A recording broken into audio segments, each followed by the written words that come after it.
Ask you to donate today at aacr.org/fanatic. Donate in honor of someone who survived. Donate in honor of someone who's battling right now. aacr.org/fanatic. That's aacr.org/fanatic.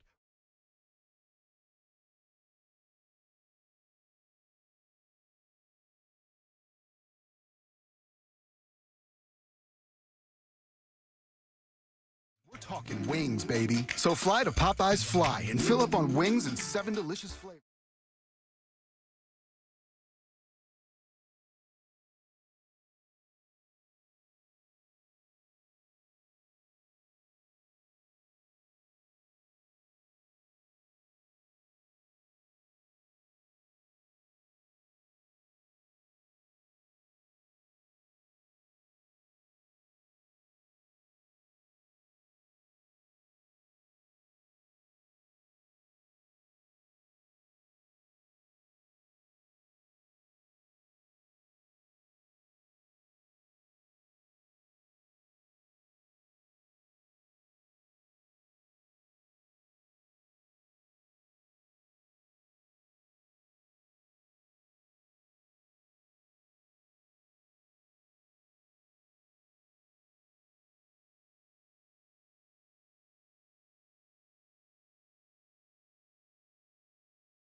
Beasley Media Group Station, broadcasting live from the Comcast Business Studios, powering possibilities. 97.5 The Fanatic and 97.5thefanatic.com.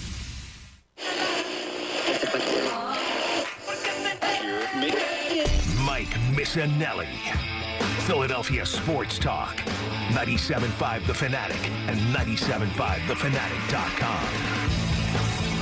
Oh, good morning, everybody. Hope everyone had a great Christmas yesterday. We're back at it today, but no Mike Missanelli, no Ray Dunn. You got Bill Colarulo. Andrew DeCecco is going to be with us for the first hour. We got Sean Rodman behind the glass.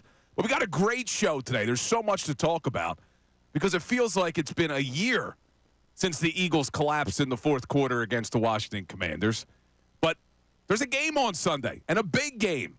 It's Cowboys week. Man, Cowboys week just doesn't have the same impact as it used to have, but this is still a big game. Eagles can clinch the NFC East, would secure at least the 2 seed. There's still an outside chance at the 1 seed, but it's still a big week. But Merry Christmas to everybody. Hope everyone spent some great time with family and friends, got everything they wanted. And really the theme of today's show, being that yesterday morning all the kids woke up, they saw that Santa Claus came and put gifts under the tree, that they once again believed. They believed in the spirit of Christmas, in the magic of Christmas. So today, I kind of want to gauge the city in their belief in a few different things. Do you still believe in this Philadelphia Eagles team? Do you believe that Kenny Pickett can lead this team to victory against the Cowboys if that's what's required? Do you still believe in the number one defense in the NFL, even though they gave up 22 fourth-quarter points to Jaden Daniels and the Washington Commanders? And then we also have to throw in another team do you believe in? And that's our 76ers, baby. What a win by the 76ers on Christmas Day as 10-point dogs to the Boston Celtics at the Garden. Loved every second of it. But let me welcome in the crew today. We got Andrew DeCecco. What's going on, Andrew? Bill, what is going on? Always love working with you. How was your Christmas? You have a good one? It was excellent. It was excellent. The kids were happy. My son was a little disappointed. He didn't get the magic that he asked for from Santa Claus. Tried to explain to him, you can't get that, dude. You can't get magic. But we tried. I mean, he got magician sets and things like that. But he wants literally to be able to, like, shoot things out of his hands and fly and all that good stuff. But Sean Rodman behind the glass. What's up, Sean? How you doing today? Doing well. How about yourself, Bill? Excellent, excellent. So Andrew's going to spend the first hour. So we got a really action-packed show because we got Andrew DeCecco for the first hour. We'll do some Eagles talk. Then we have Nick Sirianni's press conference because they are practicing today. He'll be coming up around 11:30. We know Nick Sirianni is rarely on time.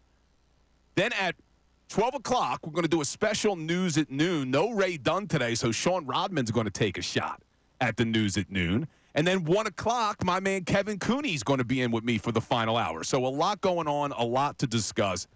But let's start, Andrew.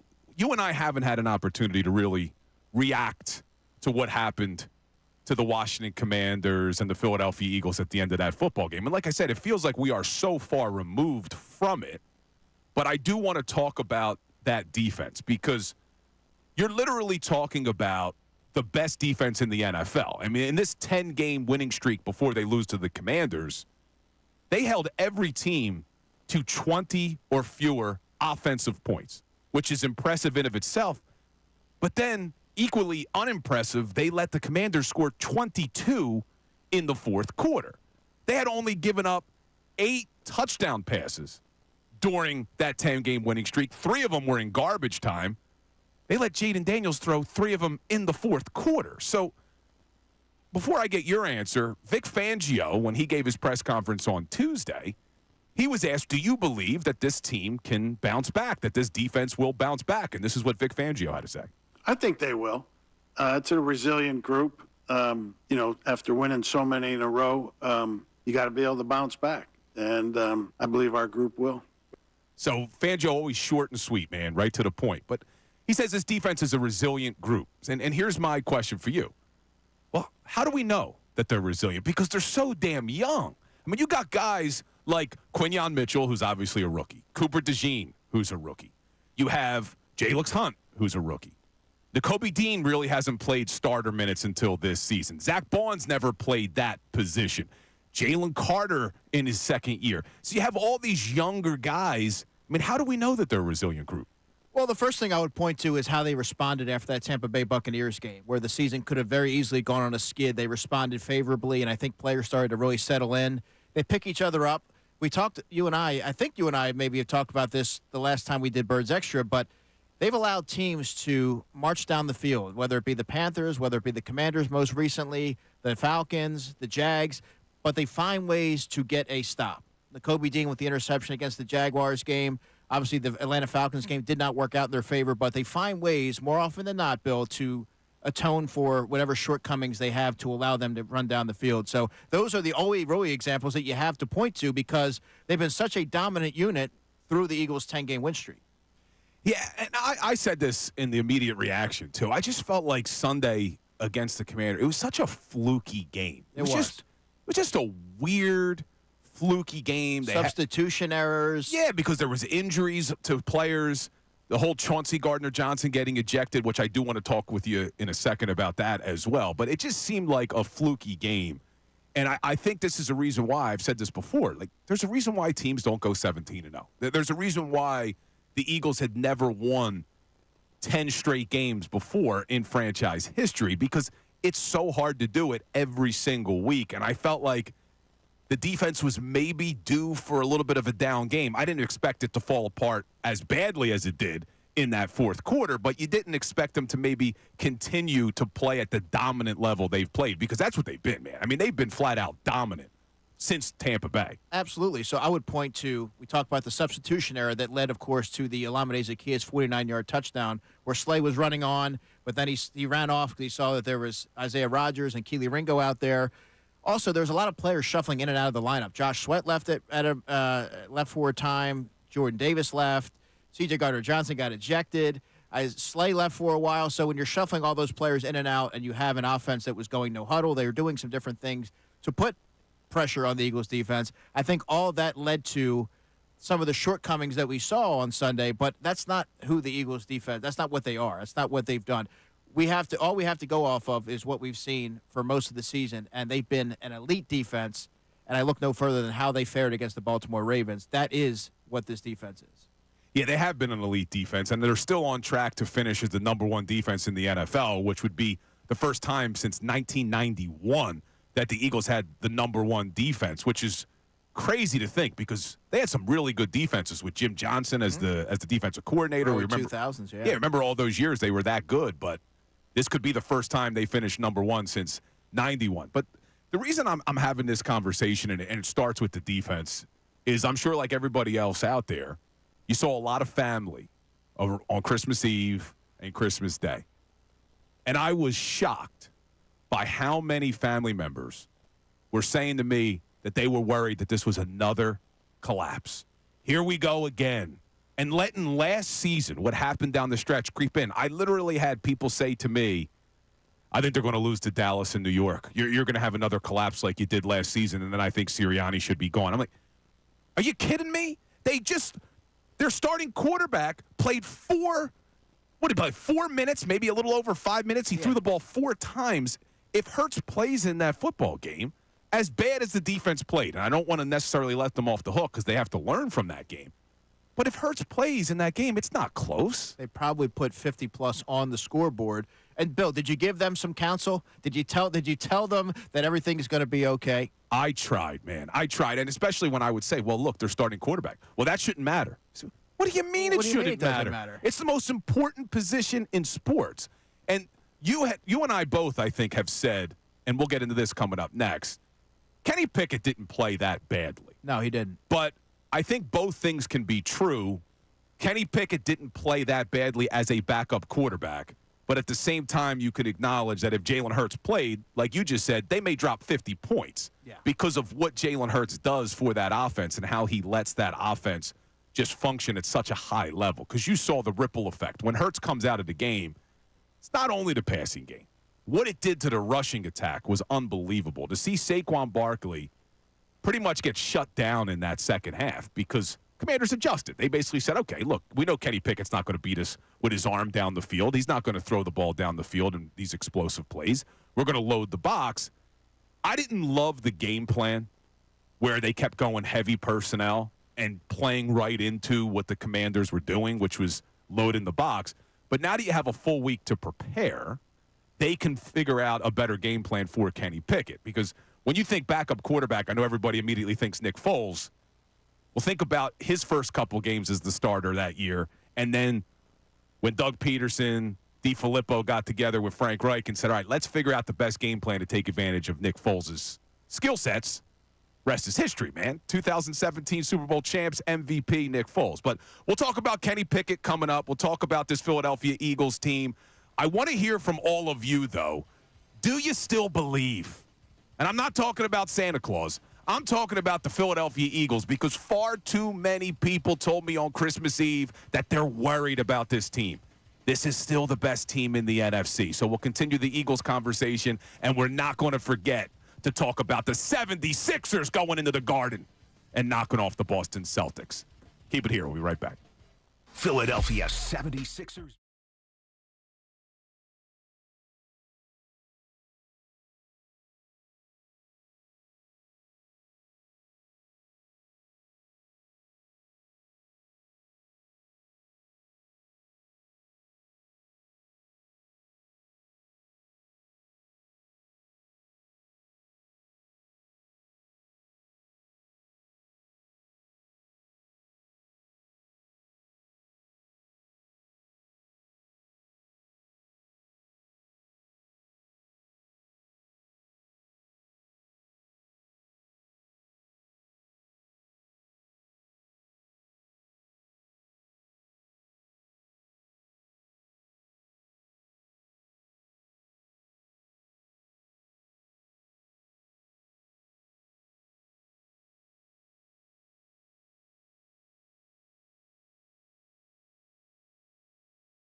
Welcome back into the Mike Missanelli Show.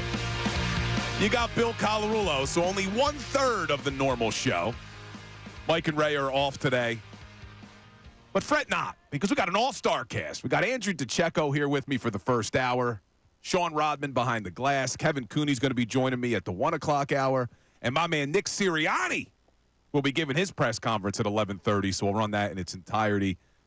Clearly the big question for Nick, and I don't know if he's going to answer it, is Jalen Hurts playing? He's not answering that. On Sunday.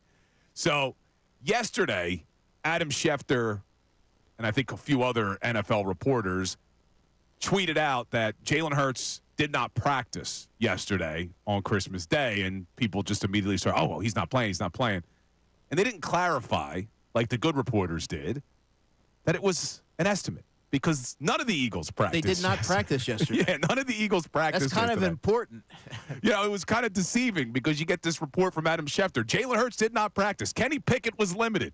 Well, it was just an estimate, so they have to put out an estimate. The NFL rules require it, but there was no practice down at the NovaCare complex yesterday, but they will be back on the practice field today. But, yeah, the first question to Nick is going to be, how's Jalen doing? And if I had to predict his answer now, it's going to be, well, he's going through the protocol. We'll see how things progress. We're going to follow the rules. Obviously, his health's most important. We'll have an update for you later on in the week. Something along those lines. That's almost spot on, man. Yeah, but me and Nick, we did spend Christmas Eve together doing the 7 Fishes. That was what a lot of people were asking on the Christmas Eve if I was going to Nick's house later on to my cousin's house. But, look, I told you before, and I'm curious what our listeners' thoughts are on this.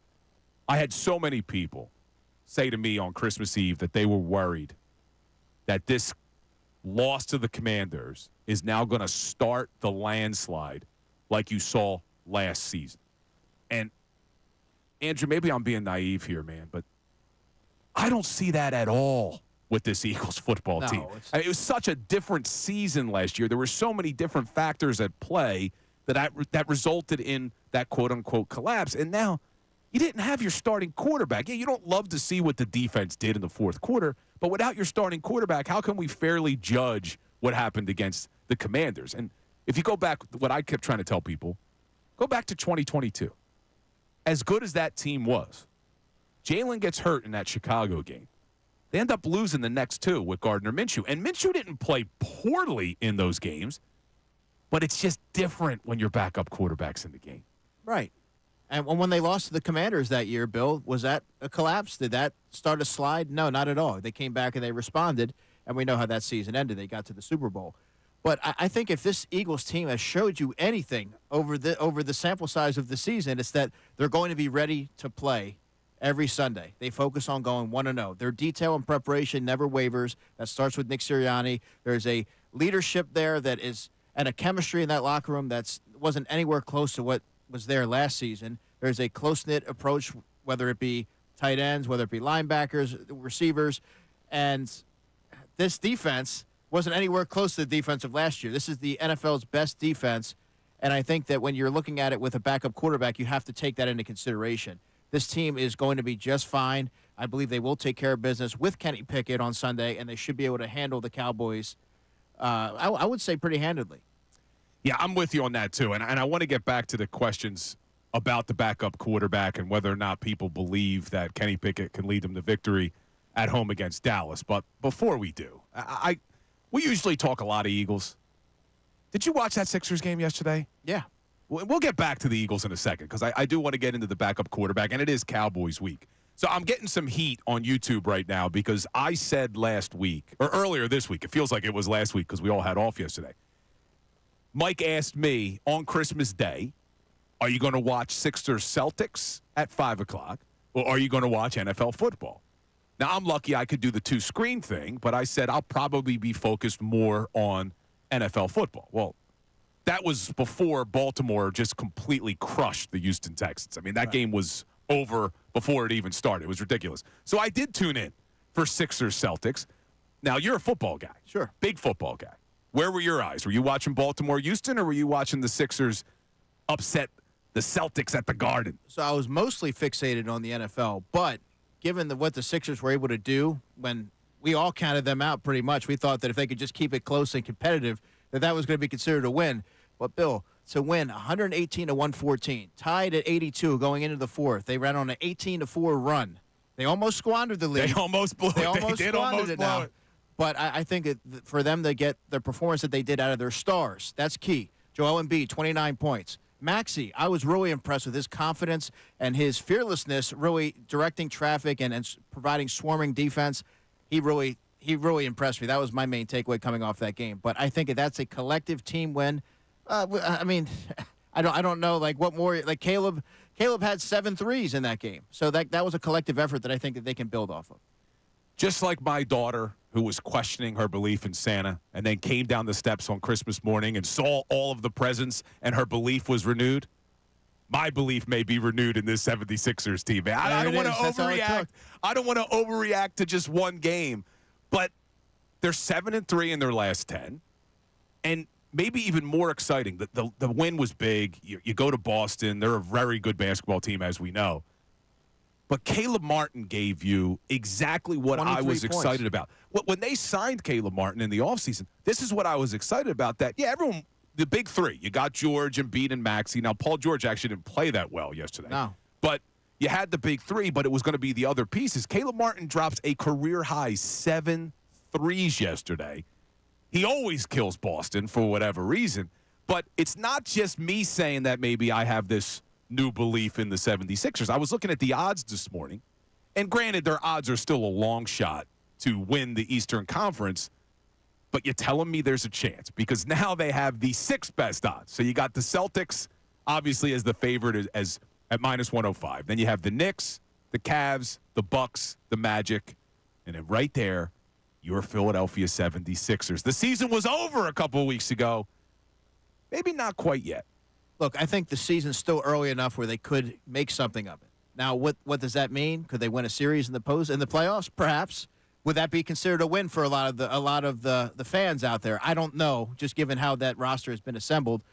But it's really interesting. And I think that game, Bill, served as a reminder of how dominant the Sixers can be when their stars are available, when Joel Embiid is playing in peak form, and really Tyrese Maxey really evolving as a player. I keep forgetting that he's only 23 years old, but that kind of served as a reminder of how good that team can be when they're healthy and they're playing together.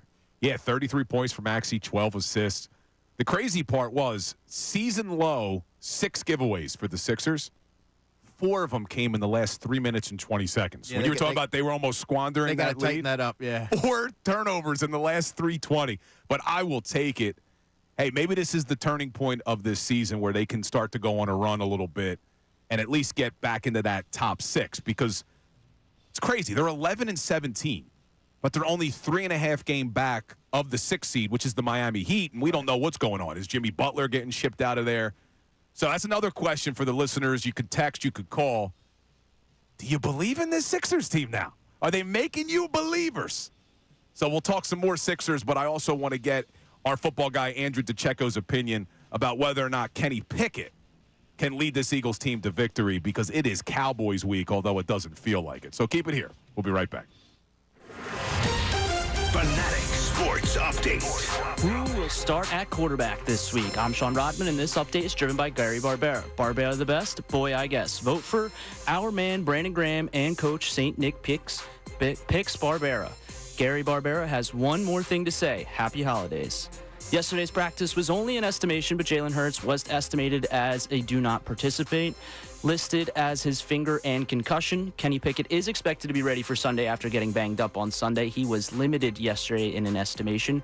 Kellen Moore spoke earlier this week on Pickett's performance on Sunday. When it's your opportunity, you got to go. And I thought Kenny did a nice job responding. I thought it was so cool to see our guys have the confidence in him to just hop in there and handle a third down, handle another completion, throw a third down, touchdown in the red zone. I thought that was a really cool moment to see him hop in there and those guys, feed into that. We will keep you updated on Jalen Hurts and Kenny Pickett when we receive more information. Nick Sirianni will hopefully give us an update during the media availability at 11:30. The Sixers beat the Boston Celtics yesterday on Christmas Day, which felt like a Christmas miracle based on how this season has gone. And the Sixers' Big Three finally played another whole game with Tyrese Maxey leading the way with 33 points and 12 assists, despite Paul George's struggles.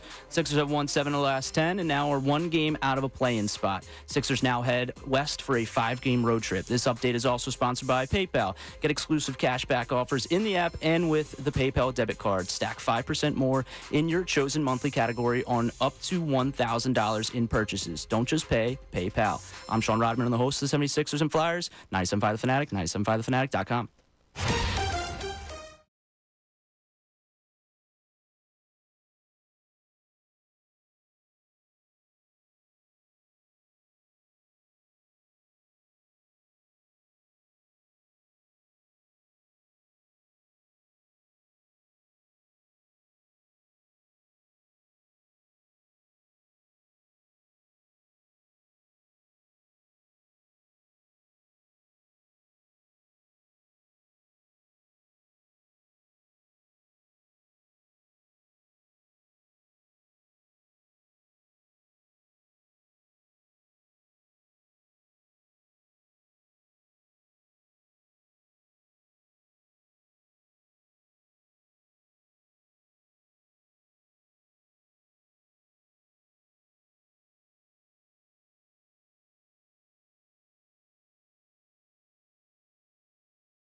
Welcome back into the Mike Missanelli Show. But no Mike Missanelli. You got Bill Colarulo today, Andrew DeCecco, Sean Rodman. But this 10 o'clock hour is brought to you by Window Nation. Take advantage of Window Nation's 50% off sale on all style windows. Plus, make no down payment with no payments and no interest for 12 full months. Call 866-90-NATION or visit windownation.com. So, obviously, a lot of Eagles talk today. It is Cowboys week. The Eagles have a chance I would hope, not even just a chance, a strong chance to clinch the NFC East this weekend with a win, which would then make Week 18 probably meaningless, which I'm hoping for. But if they do win this weekend, Andrew, and they do it with Kenny Pickett, do we not see Jalen Hurts again until the wild card round, most likely? So this is where it gets really interesting, because this is a conversation that Ty and I got in on Christmas Eve, because a lot of it could depend on how close Saquon Barkley is to the record, right? I mean, oh man, if he gets 130 plus and he puts a big dent into his total, do you play the starters for a half against the Giants? Jalen Hurts gets some reps, and so he's fresh going into the playoffs. I think a lot of it depends on how it fares Sunday against Dallas. But personally, if he's close, yeah, you give him a half. But if not, I would sit him down, almost treat that like a built-in bye week. Yeah, this has been an ongoing conversation now. I think every show we've been talking about this, me and Mike too, with Ray. So he needs how many yards right now? I think it's 268 or is it 230, something like that? It's around that number. Sean, can you get me the exact number? But it's around that number. So depending on what he does this week, when you say close, what do you consider close going into the last game against the Giants? 100 or less. If he's within 100 yards or less, you have to believe in your offensive line and Saquon that they can get 100 yards in the first half. All right, so you just said something important. You got to believe in your offensive line, because you can't just play Saquon. No, you can't. You got to play everybody. You got to play Jalen, right? Because teams play him differently. You got to play your starting offensive line, and you got to play Saquon, of course, for it to work. You see, this is where I start to have an issue with it, because I was a couple of weeks ago when it felt so far away. I'm like, yeah, you play Saquon. You go for the record. But now that it's getting close, 268, good call. Thanks, Sean. So it's 268 yards. So you're saying if he puts up 170 this week against the Cowboys. And he could, because I think they're going to be very run-centric, which obviously it sets up for good theater for Week 18. Yeah, and the Cowboys are giving up how many yards a game? 136, which is 28th in the NFL. They're giving up 4.8 yards a carry, which is also 28th in the NFL. All right, so let's play then. Let's imagine for a second. He goes for 170 this weekend against the Cowboys, which I think I may be a little bit surprised if he does that with Kenny Pickett as the starting quarterback, but we'll humor you here. So he goes for 170, meaning he needs 98 yards against the Giants. You're rolling everybody out there. You're putting Jalen, you're putting the offensive line, you're putting Saquon. See, I don't think I can do it, man. Okay, so before I hear your thoughts on this, my reasoning is because it means a lot for the offensive line. Nick Sirianni has been very receptive when he gets feedback from his players. They want the record probably more than Saquon wants it, and when you're that close, knowing how prestigious that record is, 40-year record, I think you have to give him the opportunity, because there's no guarantee you ever get that close ever again. All right. Let me give my case here. You said you got to play Jalen too, right? Because Jalen Hurts you have to. Makes that running game go. But what is it about Jalen that makes that rushing game work so well when he's in? The RPO, that him being that +1. Yes. So you're falling right down. You're traveling right down where I'm leading you here. You're it's trying like a to lure me up. It's not cross-examination going to here. work. For the RPO to work, then the Giants have to think Jalen's willing to pull it and run it himself. I don't want Jalen Hurts running the football in a meaningless Week 18 game. Are you kidding me? God forbid he gets a concussion again, or he gets hurt, and now he can't play in the wild card. As great as this record would be, and it would be so cool to see, and Saquon deserves it, and this offensive line deserves it, I just can't get behind saying, well, we're going to treat Week 18 like we would any game. Jalen's going to play. We're going to call RPOs. We're going to have every one of our offensive linemen in, all of our receivers. But they're going to be trying hard to lose that game to maintain their draft status. And let's not lose sight of the fact that their defense is just so porous in the running game particularly that it shouldn't be that hard to be able to get that kind of that kind of rushing yards. I think you might be overvaluing the Giants and their defense.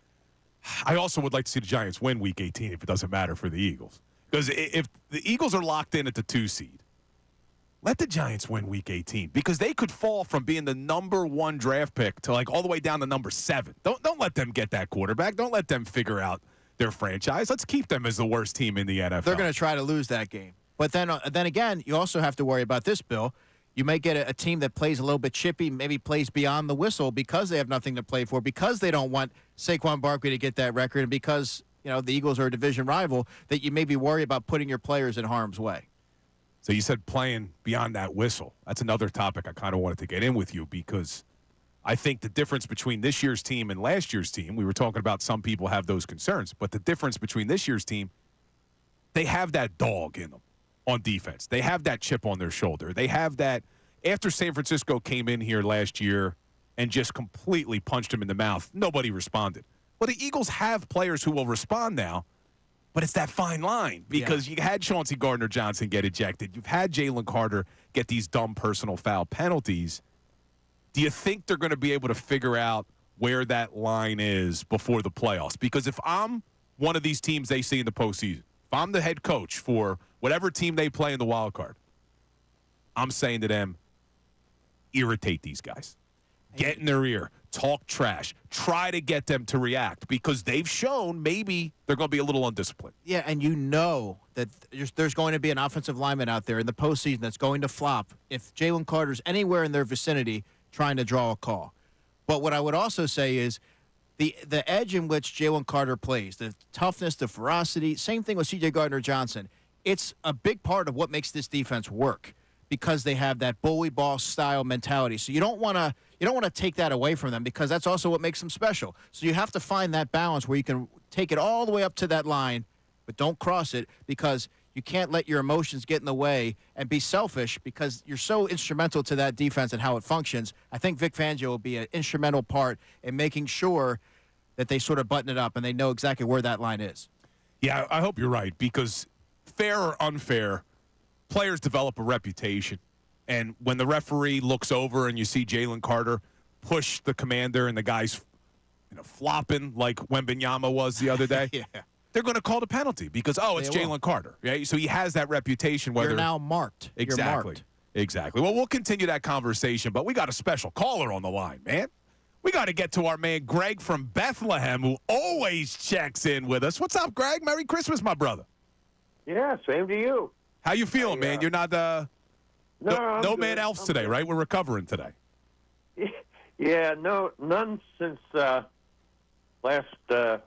since the weekend. Last night. But Well, Greg, before you make your Eagles point, I got to tell you, Ray sent me a text message. Ray Dunn, our producer, he sent me a text message on Christmas Eve that when he got home, his dad had Mad Elf beer waiting for him. So, see, you're having an impact, Greg. no kidding. Well, I hadn't really ever tried it till my brother turned me on to it, and I'm not a big fan of hoppy beer, and Mad Elf is kind of the opposite of that. It's a little bit fruity, and I like that. And I just latched onto it. Unfortunately, it's only available for like 3 months of the year. Yeah, for around the holidays. So, Greg, you got some thoughts on this matchup? It's Cowboys week. You nervous about this game? Well, I think the Eagles are going to win. One of the Cowboys' major weapons is Micah Parsons, and I was trying to figure out the scheme to deal with him. You really can't run away from him because he runs it down. And I wondered, can you invite him upfield and run a stretch play through the C gap, or how do you deal with a guy like Parsons? Appreciate the call, Greg. Always checking in with us. So, look, we've seen this before where the Eagles will run at a guy. They will. And try to take him out of that because Greg makes a great point, man. Michael Parsons' ability to chase the play down can disrupt your rushing attack. But I think they run right at him. And, look, Lane Johnson, we saw what he did to T.J. Watt. T.J. Watt's going to be the defensive player of the year. Now, will Micah line up primarily on Lane, or will he be lining up on Mailata too? I think Micah can move around a little bit. And by the way, Lane Johnson, I was at one of his speeches when he was talking about mental health awareness a couple weeks ago, and he said that T.J. Watt's probably the toughest player he's played. He said earlier in his career it was Von Miller. But to that point, I think the Eagles have done a really good job at neutralizing Micah Parsons in the past, but a lot of it has to do with the RPO, putting him in flux, putting him in a bind where he doesn't know how to make that decision. I think it could still work if you go into this week with Kenny Pickett and try to find ways to put Micah Parsons in that kind of bind, and I think that they will. but I would run right at him if I'm the Eagles because that's their best player. And if there is one player who can wreck a game on defense and you worry about with a stationary type of quarterback like Kenny Pickett, it is Micah Parsons. But I think knowing that they don't have that DeMarvion Overshawn, who I was really impressed with this year, they are really limited in terms of how they can manufacture pressure. So I think that will be their game plan.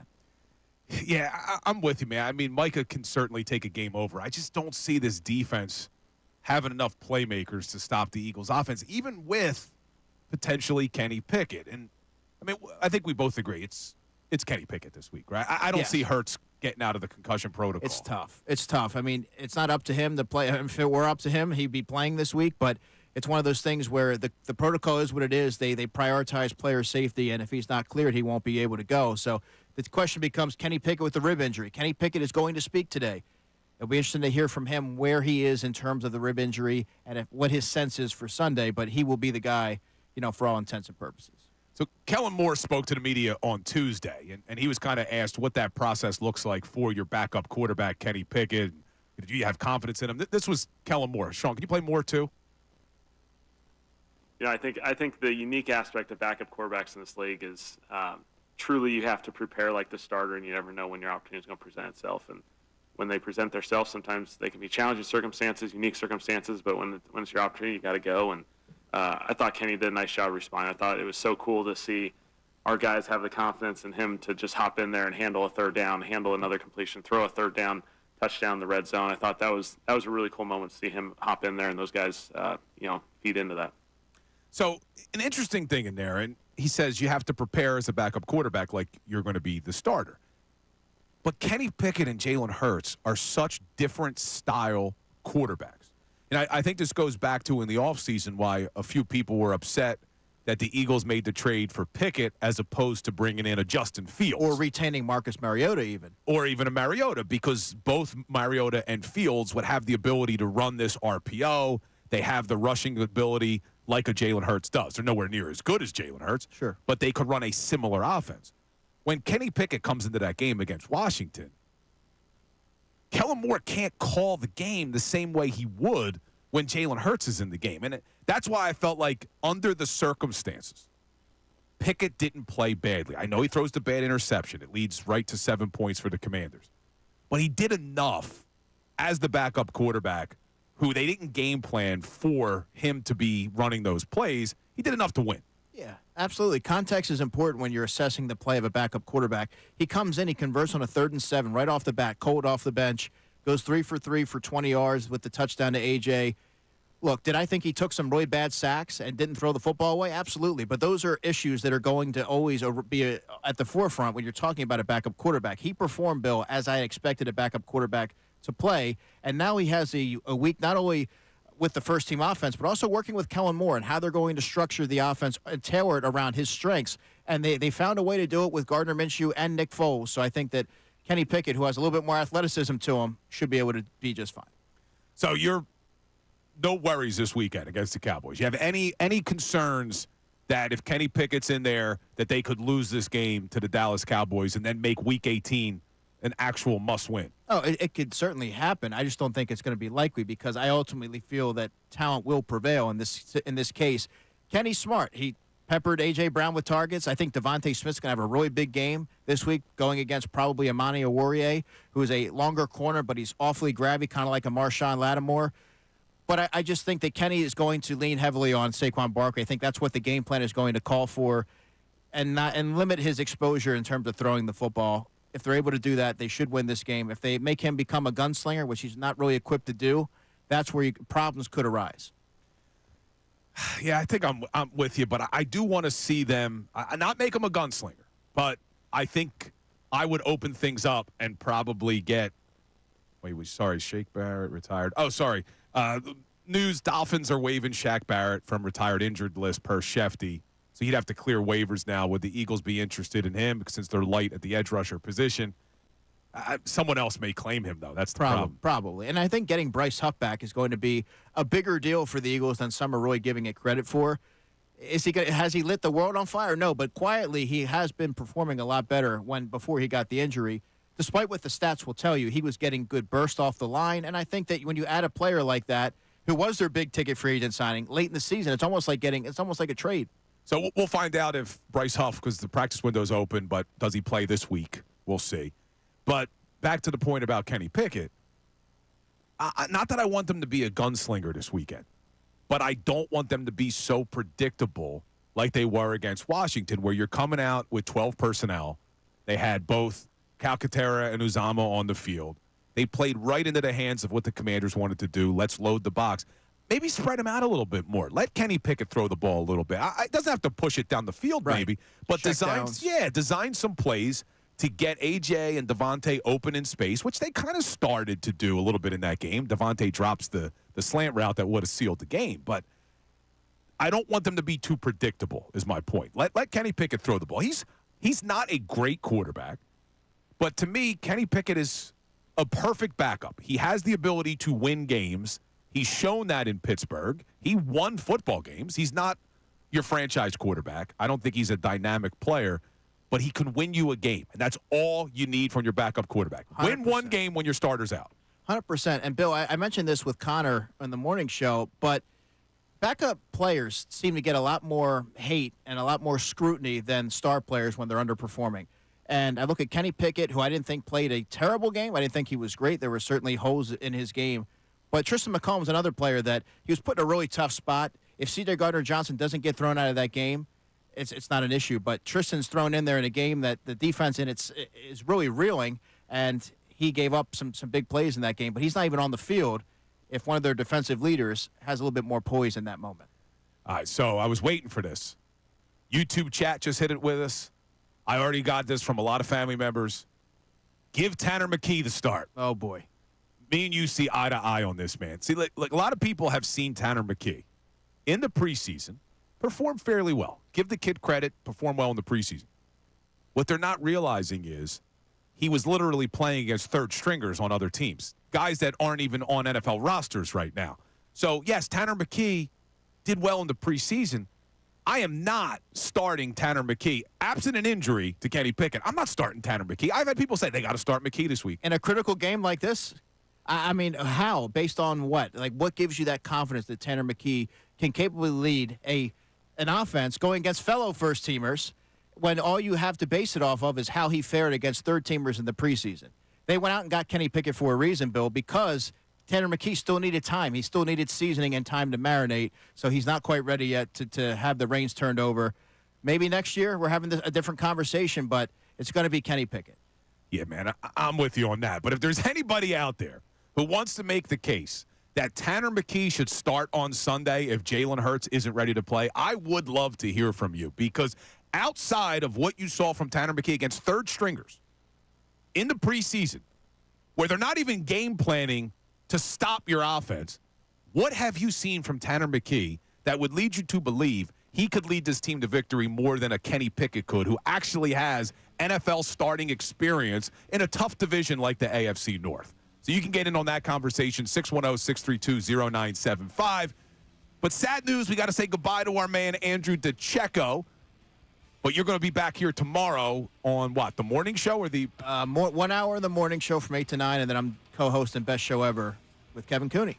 Excellent. So you got morning show with Andrew tomorrow for an hour. You'll have the afternoon show from 2 to 6 tomorrow with Andrew DeCecco. We always love hearing from our football guy. Andrew, I will see you tomorrow, and we will talk again on the pregame show on Sunday before the Cowboys game. I appreciate you, my brother. Can't wait. Thanks for having me. But although Andrew's leaving, you should not go anywhere, because we're going to continue our Eagles conversation. We're going to still talk about the 76ers, and also a very interesting report from our own Jeff McClain, who joins the morning show all the time from the Inquirer, about a little dispute between Nick Sirianni and Zach Ertz following the Commanders game. We'll talk about that coming up next. Fanatic Sports Update. Who will start at quarterback this week? I'm Sean Rodman, and this update is brought to you by Groundworks, your expert for basement waterproofing and foundation repair since 1997.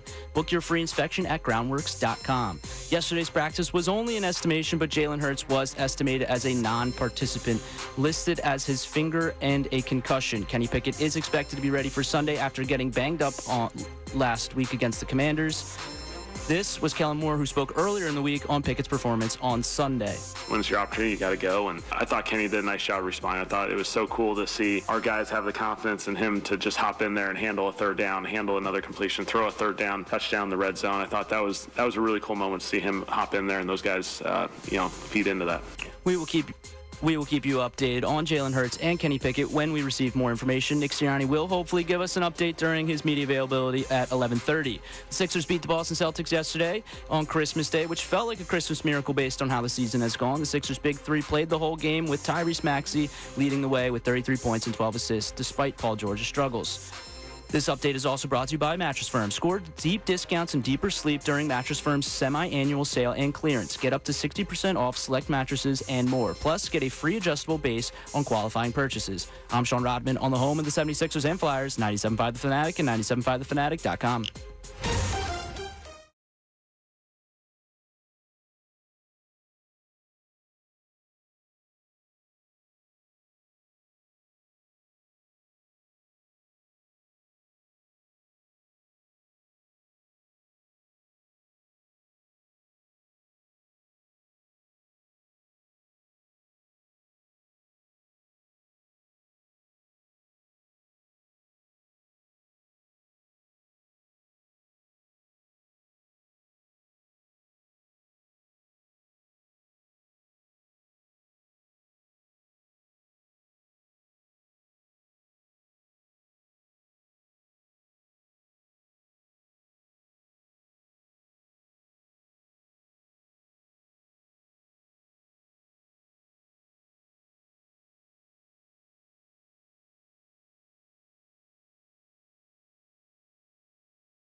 Welcome back in, everybody. A little after 11 o'clock here on the day after Christmas. No Mike Missanelli or Ray Dunn today. Just got me and now Sean Rodman behind the glass. We'll be joined by Nick Sirianni in about a half hour for his press conference. Obviously, the big question of the day is going to be what's going on with Jalen Hurts. I don't know if Sirianni will give us much. Obviously, that concussion protocol isn't easy to get through.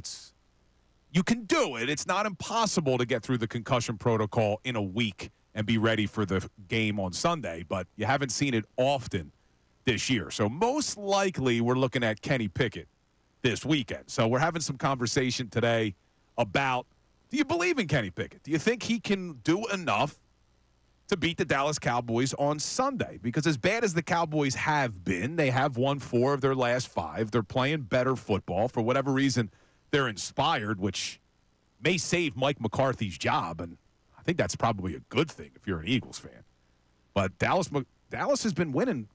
Look, you see a team like them, they've lost their starting quarterback, they're eliminated from the playoffs.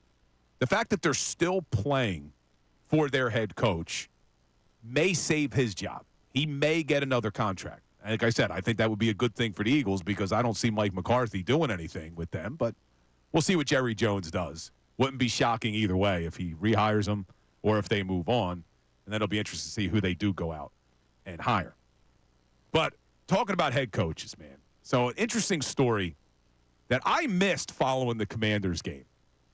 And nobody really knew what was going on. And Jeff McClain from the Inquirer, who joins the Fanatic every week, shed some light on it on his podcast, Uncovering the Birds. But apparently after the game, Nick Sirianni's walking off the field, and former Philadelphia Eagle legend Zach Ertz goes over to Sirianni. We really couldn't see what was said, but they had to be separated by Dom DeSandro. By Big Dom had to get in the middle of Nick Sirianni and Zach Ertz. I'm thinking, well, what the hell could Zach Ertz or Nick Sirianni have said to each other for them to need to be separated by Big Dom? Well, Jeff McClain shed some light on that on his Uncovering the Birds podcast. Apparently, and this is what I love about Sirianni. I know he's dialed it down a little bit, but I do love how fiery he is sometimes. Apparently, Zach Ertz went over to him to shake his hand. Sirianni wasn't really in the mood, so they were going to just give each other a high five.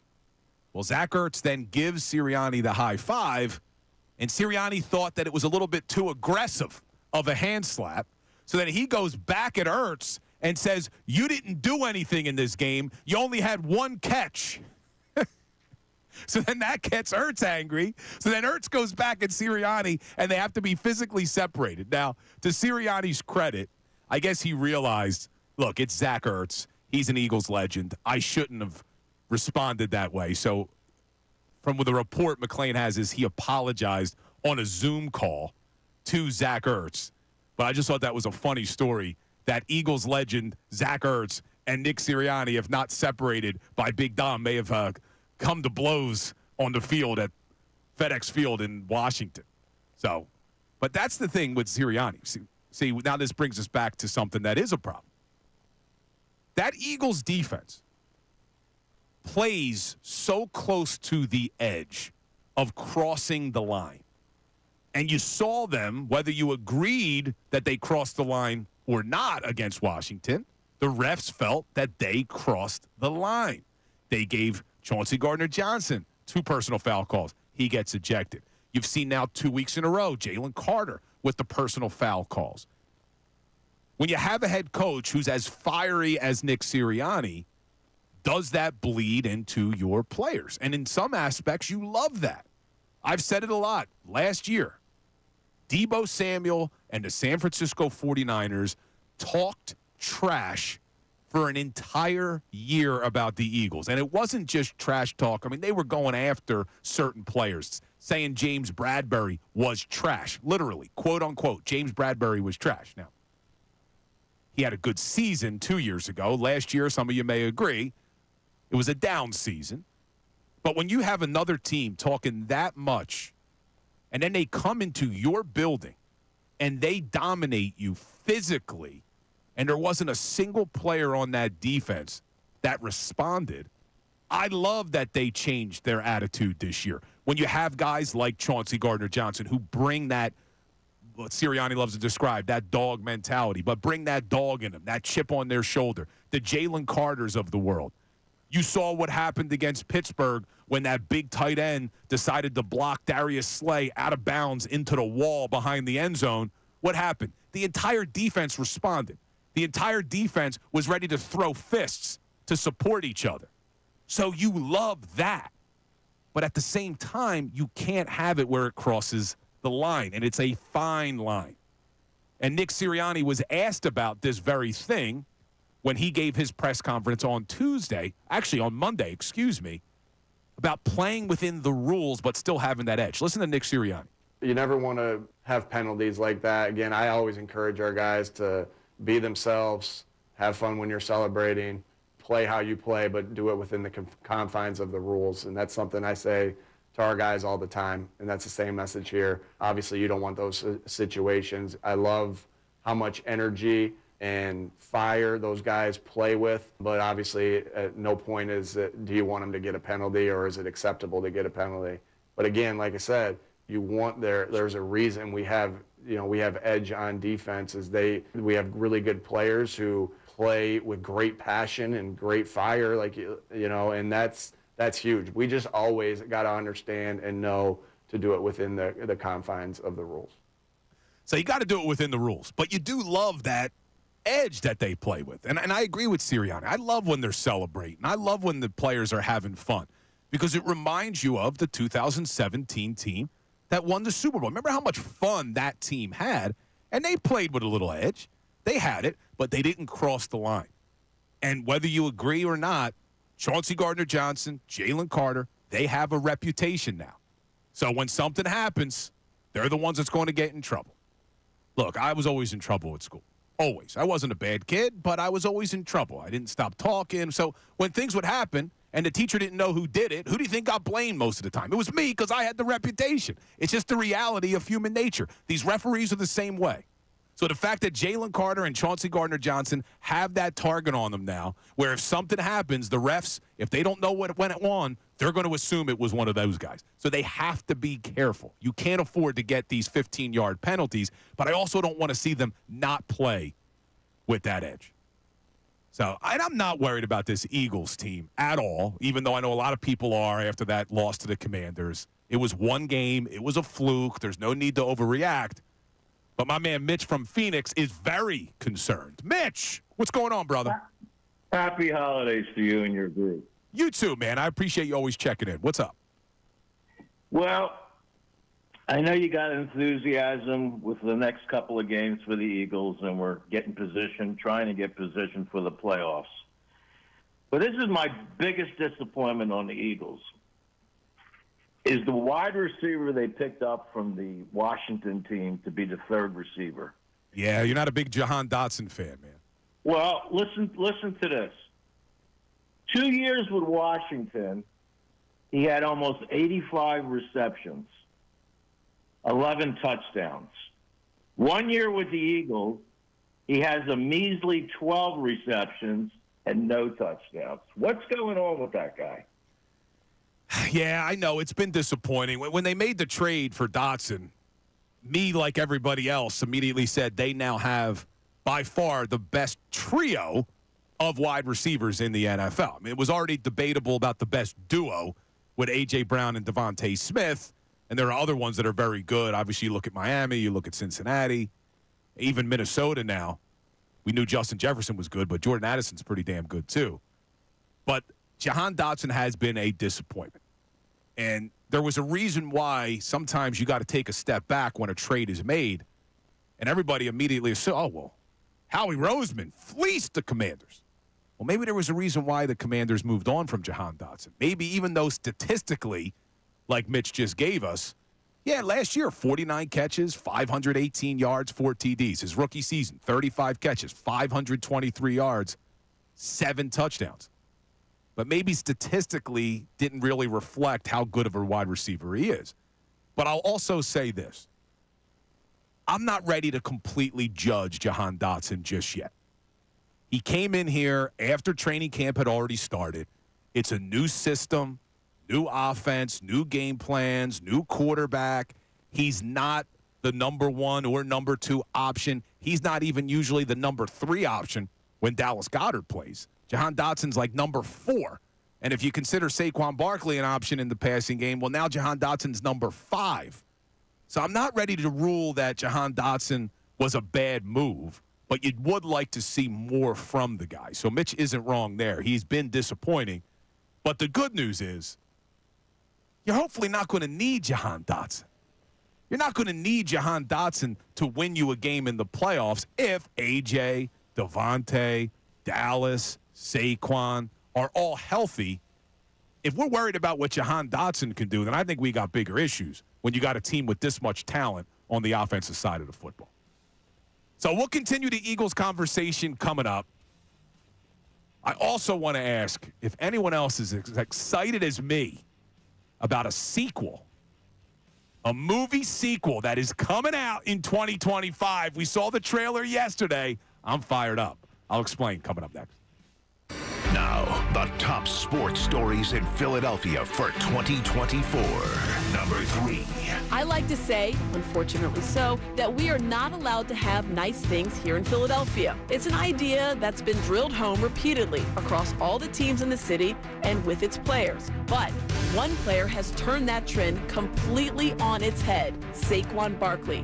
Talk about a nice thing. The offseason saw the running back return to his Pennsylvania roots and sign with the Eagles, a remarkable departure when you think of not only the Giants letting him walk, but he left for their division rival, a move that even the Giants owner acknowledged as one that would cause him to lose sleep. Well, those sleepless nights have been a dream for the Eagles. Saquon Barkley is having the best season of his career, the best season.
back in, everybody. Merry Christmas. Hope everyone had a great Christmas with family and friends the last couple of days. You got Bill Colarulo today, Mike and Ray all for the holiday, but I'm holding down the fort. I got my man Sean Rodman behind the glass. A lot to talk about today because even though not a lot of people are at work, a lot of people have the week off, the Philadelphia sports scene certainly doesn't. Because a big game for the Philadelphia Eagles on Sunday. I know it's the Cowboys, and people think that they stink this season, and they have stunk. They're not in the playoffs, but they've won 4 or 5, and it's kind of an important game for the Eagles because if they win this game, they lock up the NFC East, and depending on what happens with the Vikings and Lions, Week 18 may not matter, and then you can have a discussion about whether or not the players should rest. So you got to remember, the Philadelphia Eagles had their bye week all the way back in Week 5. It's a long time ago. And if they're not going to be the number 1 seed, they're not going to get a bye in the playoffs, it'd be nice to rest some of these guys, especially on the defensive side of the football, especially guys like Jalen Carter, who are playing a ridiculous amount of snaps. It'd be nice to take Week 18 off. But you can't even think about taking Week 18 off unless they take care of business on Sunday against the Dallas Cowboys, and they may have to do that with their backup quarterback. Some housekeeping items. The Eagles did sign a quarterback to their practice squad a few minutes ago. They brought in Ian Book. People remember that name, Ian Book. He'll be most likely the emergency quarterback on Sunday, assuming Jalen Hurts doesn't get through the concussion protocol and Kenny Pickett is healthy, because Pickett's still dealing with those ribs. We'll get more information about the quarterback position coming up at 11:30. Nick Sirianni, we're going to run his press conference for you, and I guarantee you that's the first question out of the gate. But I said before the break that I'm excited about a movie sequel that's coming in 2025. We saw the trailer yesterday. I wonder if anybody else is as excited as I am. Happy Gilmore 2, Sean. Happy Gilmore 2. I'm actually really excited for this one. I loved Happy Gilmore, watching that the first time when I was younger. Cannot wait for this one. So I was upset. It came out in 1996. That's when Adam Sandler was on quite a run back then with all those movies. But in 96, I was 13 years old. I was an ice hockey player. So I just loved everything about that movie. You even had Apollo Creed in it, for God's sakes. God rest his soul, Carl Weathers. We lost him last year. But great movie. So now Happy Gilmore 2. Shooter McGavin is going to be making his appearance back. He was in the trailer. Now, I know there's going to be a lot of celebrity cameos. Some people were upset that Travis Kelce was in the in the trailer giving a cameo because people are just overseeing him. But I'm not letting that impact it. I'm excited to see Happy Gilmore 2, especially with Shooter McGavin. One of the greatest villains of all time, Shooter McGavin. Spends more time in the sand than David Hasselhoff, Sean. You don't remember that reference? No. Come on, that's what he says. That was Shooter's joke to everybody. But anyway, we'll see if anybody else is excited about that. Let me know. But I want to talk more about this Eagles-Cowboys matchup. A lot of people want to weigh in on this whole Kenny Pickett, Tanner McKee issue. Because I said earlier in the show, there's a lot of people who are calling for Tanner McKee. And I'm telling you, that's not the answer on Sunday. You don't go with a guy who's never started a game in the NFL, who's only played against third stringers in the preseason, over Kenny Pickett. Kenny Pickett did enough against the Commanders to win the game. He's not Jalen Hurts. I don't even think Kenny Pickett is a starting quarterback in this league. But you don't need him to be. He needs to win one damn game on Sunday, and he's certainly capable of doing it. Let's go back to the phones because Dean from Mount Airy wants to weigh in on this. What's up, Dean? What's going on, Bill? I think that the Dallas Cowboys stuck to me. You know what I mean? So I wouldn't be mad with Kenny Pickett. You know what I mean? No, I think he's going to be able to do enough. Look, he's not Jalen Hurts. He's nowhere close to Jalen Hurts. But he did do enough against the Commanders that they could have won that football game if the defense didn't let up 22 fourth-quarter points. Yeah, I agree. But, you know, I don't think we can lose at home, being the fact that we lost in Washington last week. I mean, you kind of expect the winning team to have the momentum. I mean, the home team to have the momentum. Just like I feel like we should have the momentum this week. Yeah, this is a home game. I know that it doesn't have the same juice Cowboys week that it's had in previous years, but it's still the damn Cowboys. People still hate the Dallas Cowboys. And you're right, they're coming off of a loss at Washington. They're coming back home where they've been exceptional this season. If I'm not mistaken, are they undefeated at home, Sean, or did they lose that game to Atlanta at home? Atlanta was at home. So since that Atlanta game, undefeated at home. So I'm not expecting them to lose this football game. And I think more importantly than even the Kenny Pickett conversation is that this defense is going to bounce back. The defense was lights out during that 10-game winning streak. They held every single opponent during the 10-game winning streak to 20 or fewer offensive points. So it was completely uncharacteristic for them to let up 22 fourth-quarter points when they hadn't let an offense score more than 20 in 10 straight games. It was a fluky game. It was a weird game. I'm not overreacting to it, but I know there are certain people who are. But the whole Kenny Pickett versus Tanner McKee, I'm not understanding. There are people who want Tanner McKee, and we're going to hear from one of them right now because Dre from West Philly wants to get in. What's up, Dre? Hey, what's up, Bill? All good, my man. Now, listen, I mean, I agree with you. Pickett, he didn't do bad.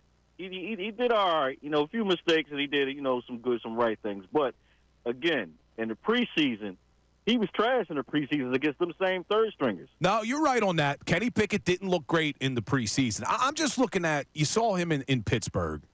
He was 14-10 as a starter. So you know he has an ability to win football games. We don't know if Tanner McKee can win a game, and this is almost as close to a must-win, in my opinion, because you don't want to have to worry about Week 18 and making sure Jalen plays so you beat the Giants. I'd rather just take care of business. You're not playing a very good Cowboys team.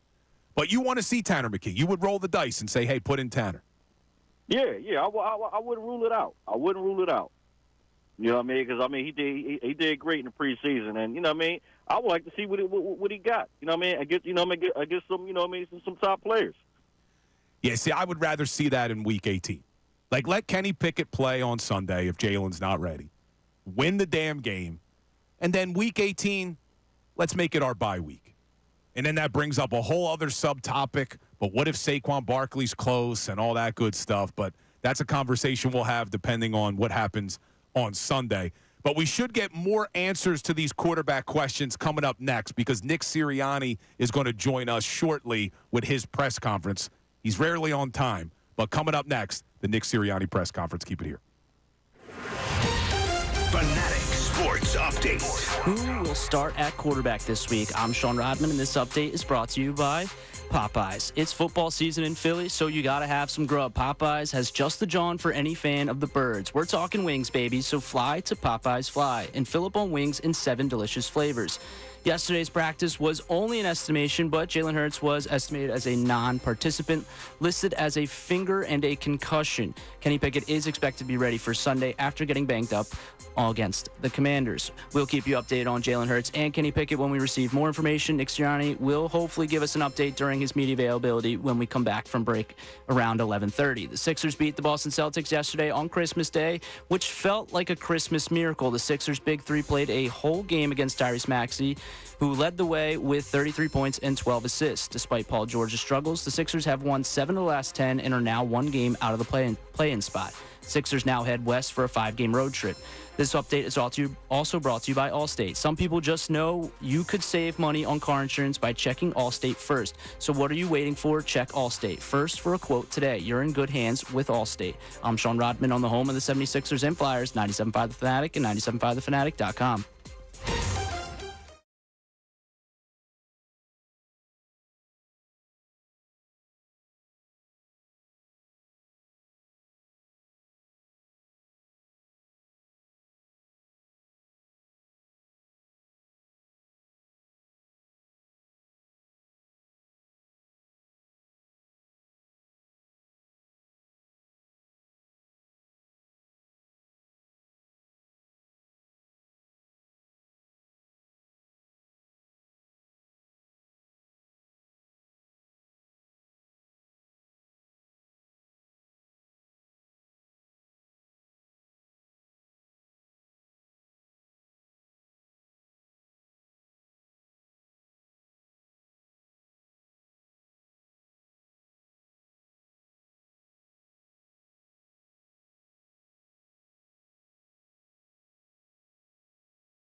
questions about whether or not Jalen Hurts is going to play on Sunday. Is Kenny Pickett the starter?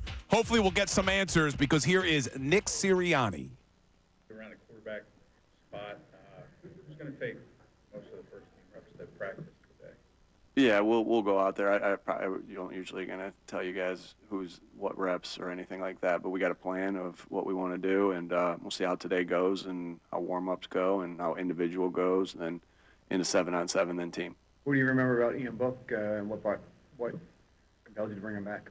Yeah, Ian, obviously highly productive college career. That we had an opportunity to get him after he had played a little bit in New Orleans. Really enjoyed our time with him when he was here, and had some high hopes for him. Obviously, we didn't keep him around, but that was for different circumstances as far as other guys, stepping up and playing good. But yeah, really liked him. It's like the person, like the player, has played and started a game in the NFL and has played a lot. Had played good football for us in the preseason. And so familiar with a lot of things that are here, and excited to have him. Is it fair to say that his signing is related to the uncertainty of Jalen's status? Yeah, again, opportunity to add Ian here this week, and took that advantage of that opportunity. Nick, is there anything you can tell us about how Jalen's feeling, how he's doing? Is he in the building? He's in the concussion protocol, so not a lot I can comment on that. We'll get you an update after today. How comfortable are you to have a guy like Kenny with that starting experience in case he did have to pull that trigger? Yeah, very, very much so. We feel good about that. We feel good about that room. Like I said, Howie's done a great job of building depth here, right? And this isn't, when Jalen was out in our game this week, he wasn't the first starter to have to miss some time, and so and that's what's a great part about a team. You hate when you lose a guy and they're not able to go, but it gives other people opportunities to step in and play, and I think that's what's happened consistently here this year, from Fred Johnson to Isaiah Rodgers to Grant Calcaterra, and so I'm excited about this team. I'm excited about the depth that we have, and Kenny's included in that. Kenny was mostly a starter his first 2 years. When he came here as a backup, how has he embraced that, and what has he brought to that position? Yeah, I think just very professional, wanting to learn new things and continue to grow his game. I just think he's been great for the room and a great addition to the room. So I just felt like he's treated it from day one as how does he get better every day and not worry about the circumstances that he's in, but how does he get better every day? And I've seen improvement from the moment he stepped in here. Is Kenny's status still uncertain for Sunday? Yeah, again, we'll get you that. You saw the report the other day. We'll see how practice goes today, where he is today, and then we'll get you the report tomorrow, but we'll see.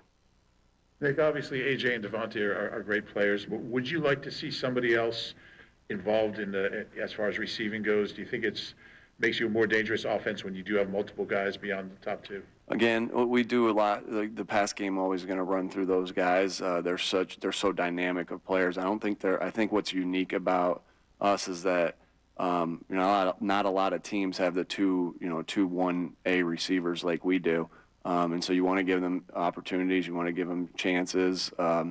You can't always predict where the ball is going to go. I mean, that's the different defenses take the quarterback different places with the football. And so there's opportunities for guys. I feel good about Saquon being a threat to catch the football, no doubt. I feel really good about when Dallas is in and Grant Calcaterra, their threats to catch the football, and you kind of combine their stats and see the production that they've had. And I do still feel really good about our third wide receiver with Jahan, and the other guys that are filling into that role as well. Different things call for some different guys to be in there. So I'm again, a lot of different options for us to be able to throw the ball to. It's a good problem to have. Would you like to see a situation where you could get some of your main guys, rest over these last two games, if the situation presents itself? I mean, obviously, with the number one seed almost out of reach, would that be a factor in how you play these last two games? Yeah, we're just worried about beating Dallas right now. And this is a good football team that has played really good football over the past month, and all our focus and attention is on them and the things we need to do to have success against them. And we have to be on our stuff because it's a good football team, it's coached well, and with good players. What's most different about them than what you saw however many weeks ago was it down at Dallas?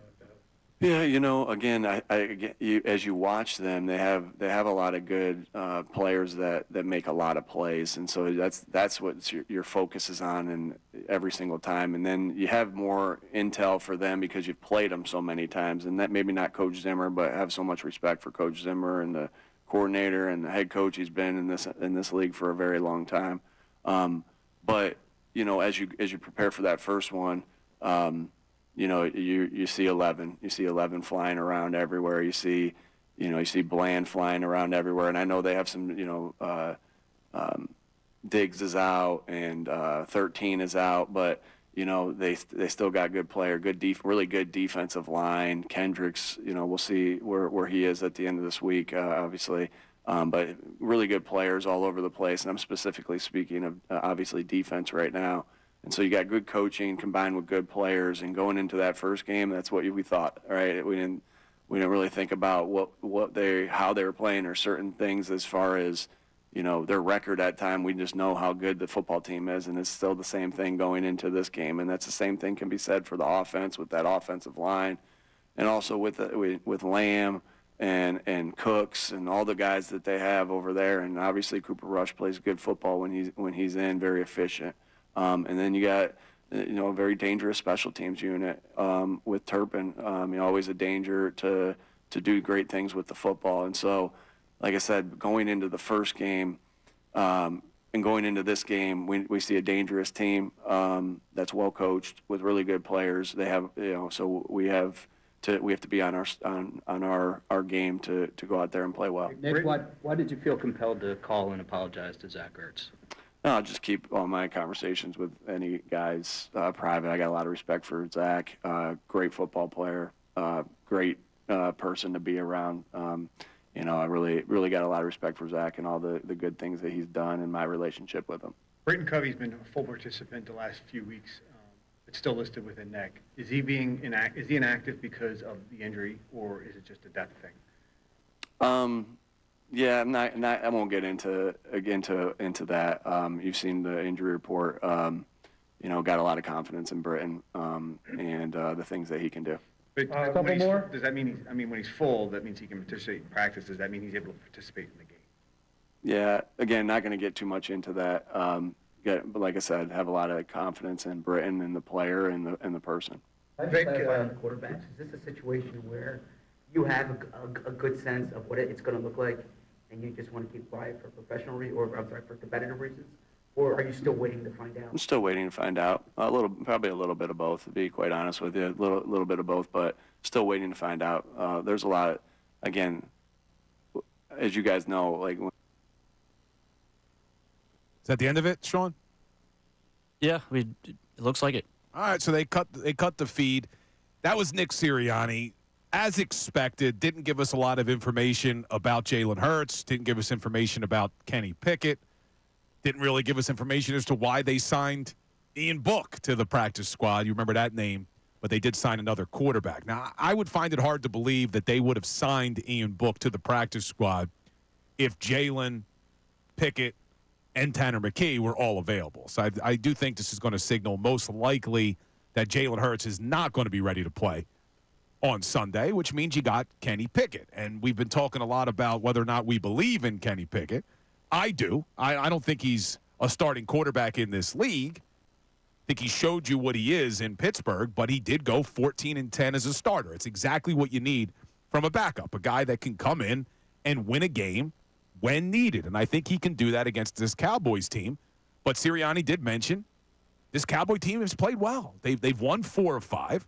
He was asked, are you considering resting your starters over the next couple of weeks? And, of course, Sirianni's going to give the coach answer. We're worried about Dallas. And you should be worried about beating Dallas. This is a big game. And we'll break it more down tomorrow on our Football Friday show. Amy Fadul will be with me all 4 hours tomorrow. But we'll do a lot on the Eagles and the Cowboys tomorrow. But, look, we'll get more information. After practice today, we'll know who took the first-team reps. I think Kenny Pickett is going to talk to the media later on today. So we'll have a better understanding as to how he's feeling because he's also banged up with the ribs. So we'll see how all that goes. But Jason from New Jersey wants to get in on this about the Eagles and Cowboys. What's up, Jason? Hey, what's going on, Bill? All good, my brother. Hey, I just wanted to talk about two things. Okay, so my first thing is, if you don't want to take this game lightly just because the Cowboys do suck, but a team that sucks, that's on a 4 to 5 game winning streak, ain't got nothing to lose. And Cooper Rush, actually, he's not a good quarterback, but he's been showing he can be efficient as a backup. So I wouldn't take this game so lightly. Like everybody thinks the Cow, we're going to just roll them and that's going to be that. No, they're playing for Mike McCarthy right now because Mike McCarthy's job is on the line. So, yeah, it's crazy that they're playing for Mike McCarthy, but they are. I mean, Jason's right. When this team was 3-7, which they were 5 weeks ago, 3-7, you would have thought, is McCarthy even going to make it the whole season? Because they were coming off 5 straight losses. They got crushed by the Lions. Then they lost to the 49ers. And they lost to the Falcons. And then the Eagles crushed them 34-6. The Texans crushed them 34-10. And something changed because then they beat the Commanders. After only scoring 6 points against the Eagles and 10 points against the Texans, the Dallas Cowboys put up 34 against Washington, 27 against the Giants. They lost a tight matchup to the Bengals, and they beat the Panthers, and then an upset last week against the Tampa Bay Bucks. So you're right, Jason. You cannot take this game lightly. Now, Vegas doesn't think the Cowboys have a shot. They still got them as 10-point dogs. But the Eagles need to go in there at Lincoln Financial Field on Sunday and win this game. And then we can figure out, should the starters play Week 18? Is it going to matter? Because it depends on the Vikings and the Lions. I think, and Sean, maybe you could fact check me here, but I think if the Vikings and the Lions both lose this weekend, and then the Vikings were to beat the Lions in Week 18, and the Eagles went out, I think that's the only scenario where the Eagles get the 1 seed. Is that right? Yes, but the Eagles would need more help. Okay. It would go based off of strength of schedule after that, and the Eagles would need, like, the Ravens to continue to win, teams that they beat to continue to win, and then the teams that the Minnesota Vikings lost to continue to lose. And I know the Eagles were further behind and needed more games of their teams to win, basically, than the Vikings. That was as of 2 weeks ago, last I checked. And I know I was kind of keeping a tally a little bit here and there, and the teams like the Ravens and Commanders, they had obviously won some games recently, so that helped the Eagles' strength of schedule more than the Vikings. So we'll see how this week goes, but it all starts with the Eagles taking care of business. Now, interesting news. When we started the show, the Eagles were a 10-point favorite. And I just got told in the YouTube chat, and I went and double-checked it, the line has just moved down to 7.5. So it went from 9.5 down to 7.5, which means Vegas is thinking no Jalen Hurts this weekend, clearly, and that line is moving down. Now, is that a concern for some people? When you look at the line, as Mikey Miss likes to say, the line's telling me something. Well, the line's moving down.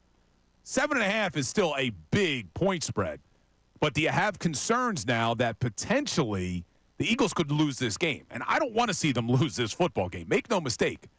I don't want to have to worry about all the starters coming out in Week 18 and in a must-win game against the Giants. I know the Giants stink, but I don't want to have to worry in Week 18. Because if the Eagles were to lose both games and the Commanders were to win both games, guess what? You're not NFC East champs.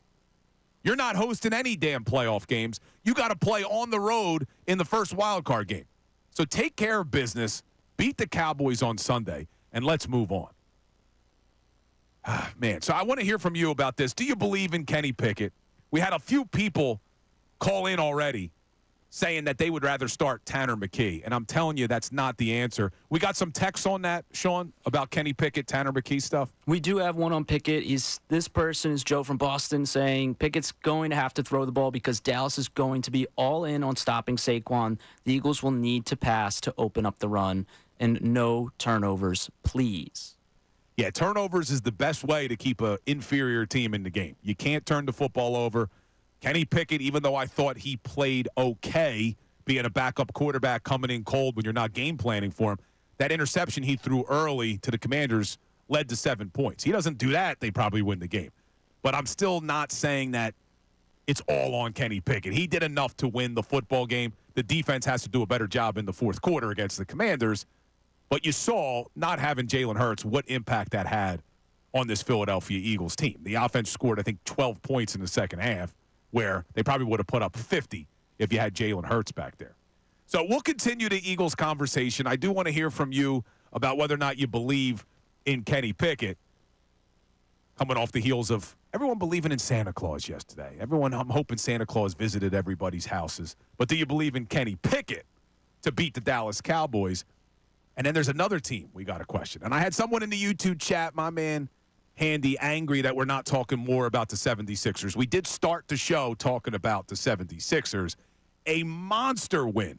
I know the regular season in the NBA doesn't matter, and that's not just my opinion. The players have told us it doesn't matter. The teams have told us it doesn't matter with the way that they load manage their stars.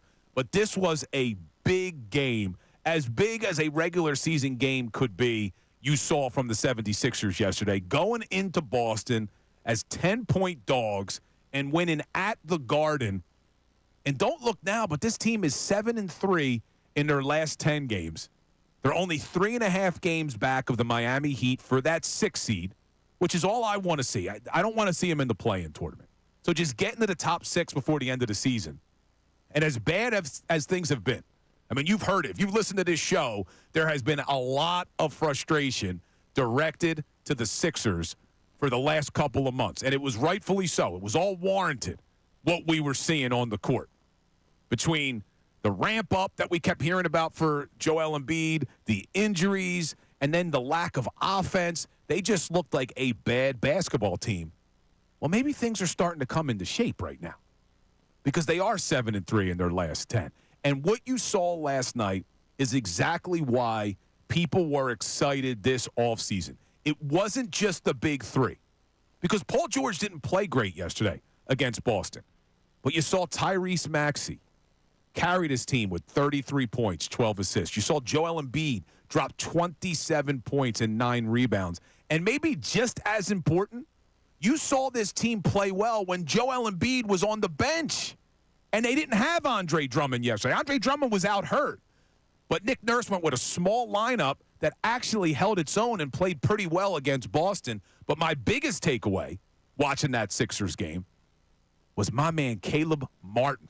Because I was excited when they signed Caleb Martin. I thought he was going to be a great piece to this big three. And you saw him drop 23 points and a career-high 7 threes. Now, one of them, though, was hideous, where he banked it off the glass that he was not intending on doing. But we'll take it. We'll take that. We'll take the win.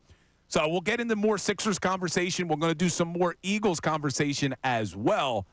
But a special news at noon coming up at 12 o'clock. Sean Rodman's time to shine. His first news at noon with no Ray Dunn. We'll do that coming up next. Fanatic Sports Update. Who will start at quarterback this week? I'm Sean Rodman, and this update is brought to you by PayPal. Get exclusive cashback offers in the app and with the PayPal debit card. Stack 5% more in your chosen monthly category on up to $1,000 in purchases. Don't just pay, PayPal. Well, we didn't really get an update from Nick Sirianni besides that Jalen Hurts is still in concussion protocol and not sure where Kenny Pickett is and if he will be a full participant or only a limited participant later today in practice. But yesterday, in the estimation, Jalen Hurts was a non-participant with his finger and a concussion. Kenny Pickett is expected to be ready for Sunday after he was limited yesterday. Kellen Moore spoke earlier in the week on Pickett's performance on Sunday. When it's your opportunity, you got to go. And I thought Kenny did a nice job responding. I thought it was so cool to see our guys have the confidence in him to just hop in there and handle a third down, handle another completion, throw a third down, touchdown in the red zone. I thought that was a really cool moment to see him hop in there and those guys, feed into that. We will keep you updated on Jalen Hurts and Kenny Pickett when we receive more information. The Sixers beat the Boston Celtics yesterday on Christmas Day, which felt like a Christmas miracle based on how the season's gone. The Sixers' big three played the whole game with Tyrese Maxey leading the way with 33 points and 12 assists, despite Paul George's struggles yesterday. The Sixers have won 7 of their last 10 games and now 1 game out of a play-in spot. They head west for a 5-game road trip. I'm Sean Rodman on the home of the 76ers and Flyers, 97.5 The Fanatic and 97.5thefanatic.com.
Fanatic.com.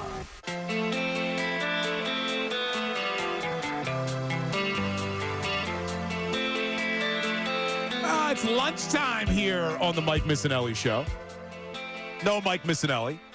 No Ray Dunn. But you got Bill Colarulo. So I'm going to be holding it down. We got Sean Rodman behind the glass. But so far today, the theme of the show has kind of been believe. With all the kids now believing in Santa Claus after hopefully getting a nice visit from him yesterday morning.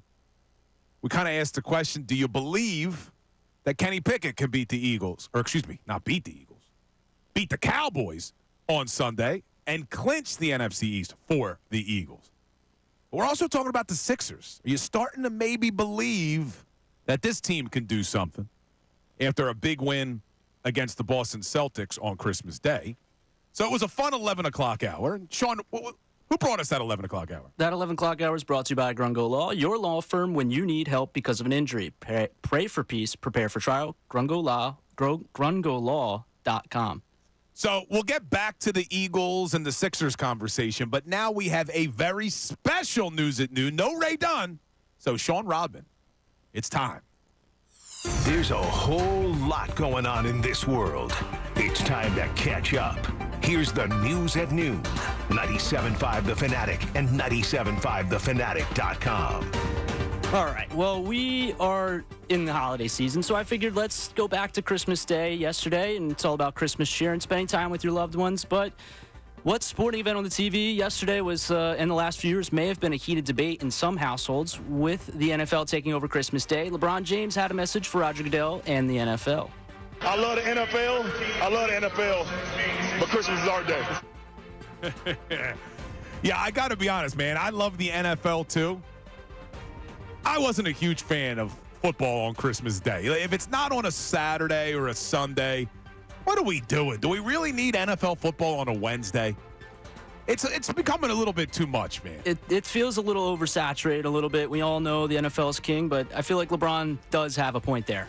He does have a point, and especially when the NFL is going to say they're all about player safety, and then they make the Chiefs and the Ravens play 3 games in 11 days. You're really about the green, man. Come on, let's be honest. The Steelers were right there, too, I believe, with the three games in 11 days as well, and 0 for 3 for them. Yeah, it's kind of absurd, man. I'm not a huge NBA guy over the NFL, but on Christmas Day, I wouldn't mind it just being the NFL. The NBA. What else you got, man? Would it be Christmas without Draymond Green being Draymond Green, though, Bill? In the fourth quarter yesterday, Jonathan Kuminga was at the free throw line, and Draymond Green, well, let's just say he did a wrestling move, then complained that he was fouled himself. Shooting down the stretch have hurt the Warriors in some of these close games. His players falling all over the place. Draymond Green just got whistled for a foul. He's got to be careful. Scott Foster will not hesitate to give him a check, and he already has one. 4 personal fouls now on Draymond Green. This was odd. Oh, wow. Well, I don't think, okay, first of all, they're not allowed to lock arms, and they didn't lock arms, and then Draymond pulls the phone down. That's a foul. They can review that, right? Look, so the 2 offensive players aren't allowed to lock arms and not let the guy there, but you can't grab both of their arms and go full suplex. I don't know. That seemed to be as much on the Lakers' part as Draymond Green. I kind of side with him a little bit on that one. No? No. Disagree totally with you, Mike. All right. In case you missed it, Draymond Green was boxed out by both players, deciding to grab their arms and leave their feet, tackling both Rui Hachimura and Dalton Knecht to the ground. I like the announcers, though. I don't think that was on Draymond. No, you're wrong, Mike. You're wrong. Yeah, Draymond Green just being Draymond Green, man. That's what you expect. What else you got for us? Yeah, and surprisingly also, Draymond Green complained after as well. And next up, well, it's Dallas week, Bill. And here in Philly, but let's go back to last week real quick when Jahmyr Gibbs had one team in particular that he did not want to be drafted by when he was on the Kay Adams show. Like when I was in the draft process, I said I just didn't want to go to a team up north. That's the only thing I said. At least you got a dome. God gave you half your little Christmas wish. Yeah, but I'm happy I came here though. Yeah, I would say can you imagine playing anywhere else? Like, no way. No, I said that. I was like, because the Cowboys don't give me 2. I got 24. And then I was like, imagine if I was a Cowboy right now. I'd be so sick. I'd be so sick if I was a Cowboy, and at least the Cowboy, he was correct there. Jahmyr Gibbs, it's not the 90s anymore. Wait a second. So Jahmyr Gibbs, where is he from that he would be sick if he went to Dallas? That part I do not know. I'm looking him up now. So he's from Georgia. I think it's just America's team and some hatred. I know Micah Parsons tweeted afterwards saying that he can't believe that everyone wants. He said it's America's team, basically. That's saying that it's BS. Man, so Jahmyr Gibbs taking a shot at the Cowboys. I would have been sick if I got drafted by Dallas. All right, Jahmyr Gibbs. He's going to have to carry that Detroit team now, though, with no David Montgomery anymore. That he will. All right, well, good stuff. Ray Dunn would be proud with the news at noon by Sean Rodman today. So not too bad. But so now, what did you watch yesterday? Did you watch the Sixers game, or were you on Netflix watching the NFL games? So we were at my aunt and uncle's, and they are not basketball people. So the NFL, all the NFL games were up on the TV. But on my phone, I had the Sixers game up, making sure I was paying attention to it and watching that almost the whole time, especially dominant win. Yeah. Rough third quarter, though. Yeah, the games that were on for the NFL were not very entertaining. It started with the Chiefs and the Steelers. And I got to say, man, I've been saying for a few weeks, like, the Chiefs aren't that good. You can't argue with 15-1. I mean, 15-1 coming off back-to-back Super Bowls is pretty damn impressive. And then I don't know if you saw post-game, Andy Reid goes into the locker room dressed as Santa Claus and tells them that their gift this year is home field advantage through the playoffs. So Big Red's got quite a personality these days. I almost put that in the news at noon, but more so the Patrick Mahomes saying that he got his wife a present, and that being the Chiefs getting the number 1 seed, so they have a bye, and the baby is almost on the way, apparently, for Patrick Mahomes and his wife. As good as they have looked winning games, really, they haven't looked that great. They just keep winning. But I can't imagine that they're going back to the Super Bowl. I just think this is the year they get knocked off in the playoffs. Offensively, it's tough because they're one of 4 teams in the NFL that haven't scored 30 points in a game this year. Yeah, and somehow 15-1. And then you go to the later matchup between the Ravens and the Texans, which was just a terrible football game. 31-2 is the final score. And Lamar Jackson now has to be back in the MVP conversation. I thought that Josh Allen was just going to run away with who was going to be the MVP. But Lamar Jackson, did you see this? This is crazy. So yesterday, Lamar Jackson broke Michael Vick's all-time rushing record from the quarterback position. Not necessarily the crazy part. Michael Vick played 143 games. Lamar Jackson did it in a 102. I mean, you remember Michael Vick back in the day. I thought that this guy, we would never see anybody like him again. And Lamar Jackson has broken his record in 41 less games. That doesn't even seem possible, man. No, it doesn't. Mike Vick was one of my favorite players growing up. I remember favorite non-Eagle, I should say, and used to use him in Madden, playing with him, and it felt like he was a cheat code in Madden in those days. And to see that Lamar already passed him, it surprised me that I thought Mike Vick would have had more rushing yards, and it would have taken Lamar a lot longer. I know Lamar's great and very, very good on his feet, but I was very surprised. Now, you said non-Eagle, but Vick Denton did come to the Eagles, which yes, never would have expected, but after all his legal troubles. But also talking about former Eagles, I'd be remiss if I didn't mention Bill Bergey passed away yesterday. 4-time Pro Bowler with the Eagles, 2-time first-team All-Pro, 3-time second-team All-Pro. In 1974, he was runner-up for Defensive Player of the Year, barely beat out. But he got beat out by Mean Joe Green. So if you're going to get beat out by anybody for Defensive Player of the Year, maybe Mean Joe Green. But our condolences go out to the Bergey family. Absolute Eagles legend, Bill Bergey, passed away yesterday after a 3-year battle with cancer. So we're going to continue some conversation about this Philadelphia Eagles team coming up next. If you want to get in on the Sixers, if you do believe in the 76ers, I'd love to hear from you, 610-632-0975. But we're going to switch it back to the Philadelphia Eagles, because I want to take a look at what Vegas thinks right now with regard to the Eagles' chances to go to the Super Bowl? Because we know that the Eagles were the betting favorite to go to the Super Bowl before the Commanders game. Where are they now? We'll get into that coming up next. Happy holidays from the Fanatic family to yours.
Mike Missanelli or Ray Dunn today. You get Bill Colarulo.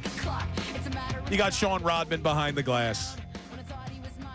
We're having some good conversation today. A lot to talk about. Even though it's the day after Christmas, a lot of people aren't working. There's still a lot to talk about because it is Cowboys week, and you got a big game on Sunday for the Philadelphia Eagles, who are back on the practice field today. Now, we just heard from Nick Sirianni in the 11 o'clock hour. Didn't give us much information about who the quarterback is going to be, but I think if you're reading between the lines here, they signed Ian Book to the practice squad. Talking about the line, it went from 9.5 down to 7.5. The Eagles are favored by now.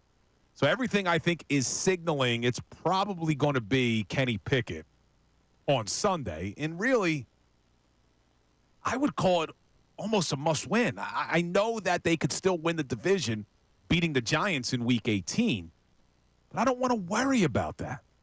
I want to see this team able to utilize Week 18 as a bye week if things don't go their way on Sunday with regard to the other teams. If the Vikings and the Lions, if neither one of them loses, actually, you need both of them to lose. So if even one of those teams wins and the Eagles beat the Cowboys, Week 18 wouldn't mean anything.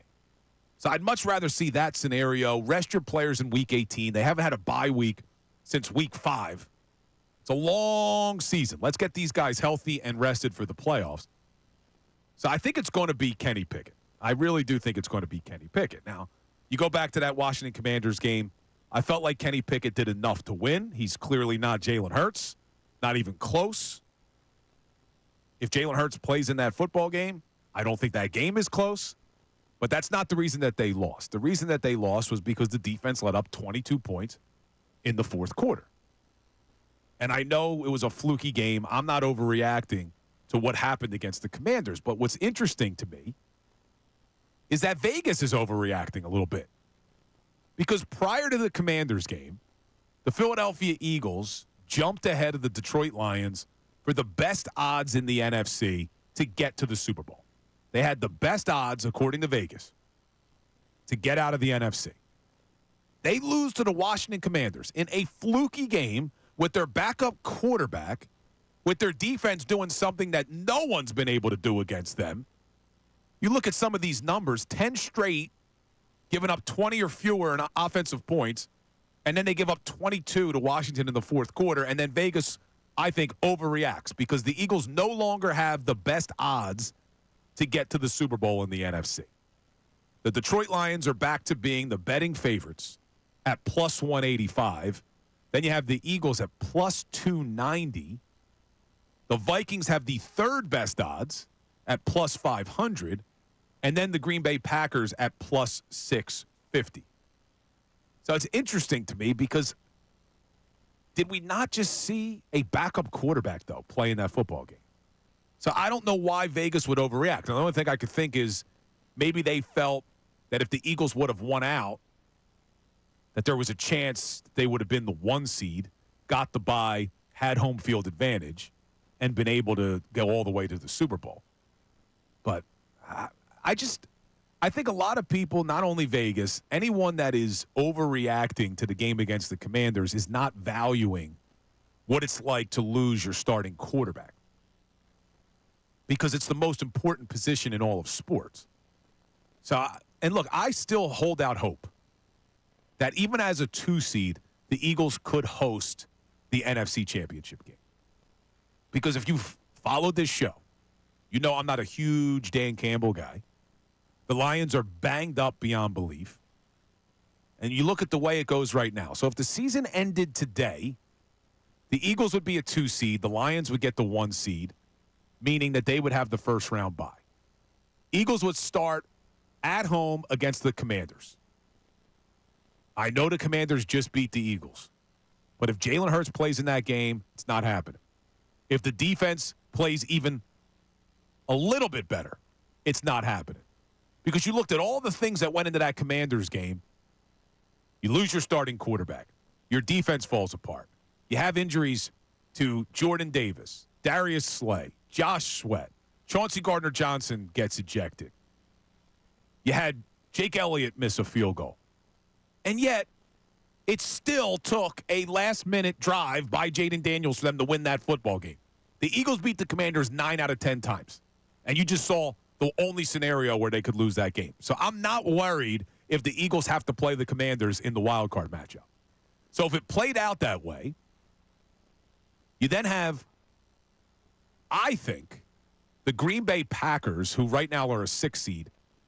I could see them knocking off the Rams or the Falcons, depending on who is the 3 or the 4 team, which would mean the Packers would play the Detroit Lions in the divisional round. I'm taking the Packers in that game.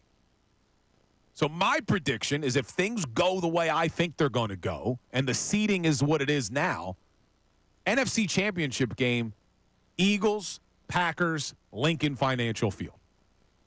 And the Packers are the team that would concern me the most in the NFC. But I'm not ruling out the possibility that the NFC Championship game could still be at Lincoln Financial Field. I don't believe in this Lions team. Call me crazy. Maybe my hate for Dan Campbell is blinding me. But I look at this damn team for the Detroit Lions, and they're so banged up, and they have a head coach that is a reckless head coach, not an aggressive head coach, a reckless head coach. And I could see the Green Bay Packers going into Ford Field in Detroit and upsetting the Detroit Lions. Eagles-Packers NFC Championship. What do you think, Sean? I think it's a possibility, but I think we're not giving the Vikings enough credit at this point. I know it's Sam Darnold. I know we've seen him bounce around the league from the Jets to the Panthers to the Niners, but he's played well, and they'd have some weapons. And he has played well. So for them to play the Vikings right now, if things go this way, where the Lions are still the 1 seed, which, look, if the Lions and Vikings win this weekend, Week 18 becomes a very important game for Lions and Vikings because they play each other. The winner would be the 1 seed. So there's still a possibility that the Detroit Lions could fall to the 5 seed, which is crazy. But either way that this works out, there is a very strong chance that a 14-3 football team, 14-3, would be a 5 seed in the NFC. That is unheard of, man. 14-3. But let's say the Vikings finish as the 5. They would open up probably against the NFC South winner. So if it was the Falcons, you're right. I'm taking the Vikings in that game. Depending on what would happen with the 3-6 matchup, which would be the Packers, if the Vikings win as a 5 seed and the Packers win as a 6 seed, Minnesota would be coming to Philadelphia for the division round. So right. you'd be concerned about that game? Slightly, because I feel like their defense, they throw a lot of different looks at you. They don't blitz as often, but they throw a lot of different looks that can confuse quarterbacks. And I don't think Jalen Hurts has really seen really many teams that have played the style of defense that they tend to play with Brian Flores as their defensive coordinator. I still think Jalen has played well this year. He'll make timely throws. I just think we might see what we've seen for a good chunk of the season where there's a slow start on offense until they're able to figure out that defense. I know, man. I know what you're saying, but... And I still like the Eagles' defense more than I like the Vikings' defense, by all means. I still think the Eagles go out and win that game. I just don't think we're talking about the Vikings as much as we should be. Yeah, I want to look at that. The Minnesota Vikings... And plus, if you want to go to back to the Packers for a second, then we go back to that conversation we were having before the Commanders of can the Lions beat a team 3 times in a row? Because they would have to beat the Packers 3 times in a row. They would. And I think they can. But They've shown that they can. They've all been close games thus far. Well, they won by 10 points earlier in the season against the Packers, I should say. But the interesting thing with that Vikings team, what doesn't scare me is I know their defense has been stout against the run. They got the number 2 rushing defense in the NFL. But they've been terrible against the pass. I mean, they are the 30th ranked pass defense. So the reason why I think I like that with this Philadelphia Eagles team is because no matter how good a defense has been against the run, we saw it with the Ravens, the Eagles can run the football. When Jalen Hurts is in the game, not Kenny Pickett, when Jalen Hurts is in the game, they're going to be able to establish the run. And then you have the Vikings who can't stop the pass either. I just like that matchup for the Philadelphia Eagles. But you're not wrong. Sam Darnold has impressed everybody. Was he just a product of being on a bad Jets team, a bad Panthers team, and now that he has a good coach with Kevin O'Connell, you're seeing what the kid's capable of. There's a reason why he was a top 5 draft pick. But we'll continue that conversation. I do want to hear from you out there. Who are you concerned about in the NFC? Because I keep saying it's the Green Bay Packers. That's the team that would concern me the most. But I've heard others still worried about the Washington Commanders because of what happened last week. Commanders don't scare me, man. I know they beat the Eagles, but they would not scare me in a playoff game. So we'll have some more conversation about that. If you want to get in on the Kenny Pickett conversation, do you have confidence in him? We can do that as well. But keep it here. More Eagles conversation coming up next. Fanatic Sports Update. Who will start at quarterback this week? I'm Sean Rodman, and this update is brought to you by Ace Home Services. Got a leaky pipe? Having issues with your heat? At Ace Hardware Home Services, they're around the block with everything you need to fix it. They've got the pros to keep your home humming all year long. Ace Hardware Home Services. Well, Nick Sirianni didn't really give us much information on the update for Jalen Hurts or Kenny Pickett. Yesterday, Jalen Hurts was estimated not to practice during what would have been practice on Wednesday on Christmas, but he was listed as out with a finger and his concussion. Kenny Pickett is expected to be ready for Sunday after getting banged up on Sunday. He was limited yesterday with ribs. No update from Sirianni earlier today as well. Kellen Moore spoke earlier in the week on Pickett's performance on Sunday. When it's your opportunity, you got to go. And I thought Kenny did a nice job responding. I thought it was so cool to see our guys have the confidence in him to just hop in there and handle a third down, handle another completion, throw a third down, touchdown in the red zone. I thought that was a really cool moment to see him hop in there and those guys, feed into that. We will keep you updated on Jalen Hurts and Kenny Pickett when we receive more information. The Sixers beat the Boston Celtics yesterday on Christmas Day, which felt like a Christmas miracle based on how the season's gone so far. Sixers' big three played the whole game with Tyrese Maxey leading the way with 33 points and 12 assists. I'm Sean Rodman on the home of the 76ers and Flyers, 97.5 The Fanatic and 97.5thefanatic.com.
Mike Missanelli show, but no Mike Missanelli. You got Bill Colarulo today. Mike will be back on Tuesday, I believe. But I'll be with you today, tomorrow, and Monday. Ray Dunn will be back tomorrow. They're enjoying some time off for the holidays, as hopefully a lot of people are. It's kind of a weird week with Christmas falling right on Wednesday.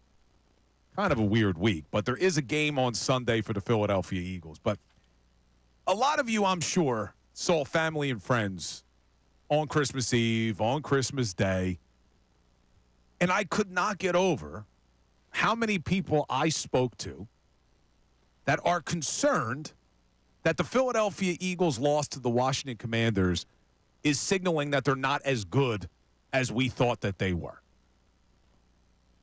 It was a fluke. I'm telling you right now, it was a fluke. First of all, when you look at the offense, we all know what happened. You don't have Jalen Hurts. They're not going to be the same offense with Kenny Pickett when they're not game planning for it. But it was the defense that I got the most conversation points from. Like, the most people wanted to talk about was, oh, this defense, we knew they weren't that good. We knew this wasn't sustainable. And I look at that defense, and I think it was just a fluky game. You're still talking about a defense right now, even giving up over 30 points to the Commanders, even giving up 22 points in the fourth quarter to the Commanders. The Eagles still sit literally in the top 10 of every single one of these categories. They're number 1 in yards per game. They're number 5 in points per game. Number 2 in passing yards. Number 9 in rushing yards. Number 8 in yards per carry. Number 6 on third down. Number 8 in red zone efficiency. Number 9 in sacks. And now they're tied for 10th in takeaways. Literally top 10 in every single meaningful category on the defensive side of the football. So, yeah, it was a bad game. It was a bad fourth quarter. But I don't sit here and look at that game and now make conclusions that, oh, this is going to be like last season. I have had people say to me, oh, this is the start of the end for the Philadelphia Eagles. They're not going anywhere. I still think they're the best team in the NFC. I still would be massively disappointed if this team doesn't go to New Orleans and play in the Super Bowl, because I think they are that good. And what you saw was simply a fluky game that ended in a weird way. And this 12 o'clock hour is brought to you by Service First Heating and Air Conditioning. Get 0% financing for 72 months and a $500 rebate when you purchase a complete heating and cooling system from Service First. Learn more at ServiceFirstHVAC.com. But I want to hear from you, because yesterday was a day of believing. A lot of kids believing in Santa Claus, and they were rewarded with that by getting gifts, hopefully, under the tree, by believing. Do you believe in this Philadelphia Eagles team still? Do you believe, like I believe, that they are still the best team in the NFC and that they should go to New Orleans and play in the Super Bowl, whether it's against the Chiefs or the Bills or even the Ravens? Do you believe that the Eagles will get there? And along those same lines, are you starting to maybe believe a little bit in your 76ers? Because the 76ers have won 7 out of their last 10.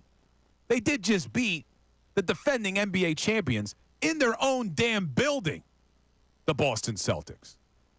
So do you believe in the Eagles? And are you starting to believe in your 76ers? So you can get in on both conversations, 610-632-0975. I want to go back to the phones because my man Frank from Philly may not be believing. What's up, Frank? What's going on, Bill? This is why I don't believe. If Hurts don't play this week, and he only plays 2 quarters against New York, I don't see us winning game 1 in the playoffs. There's too much time off for him.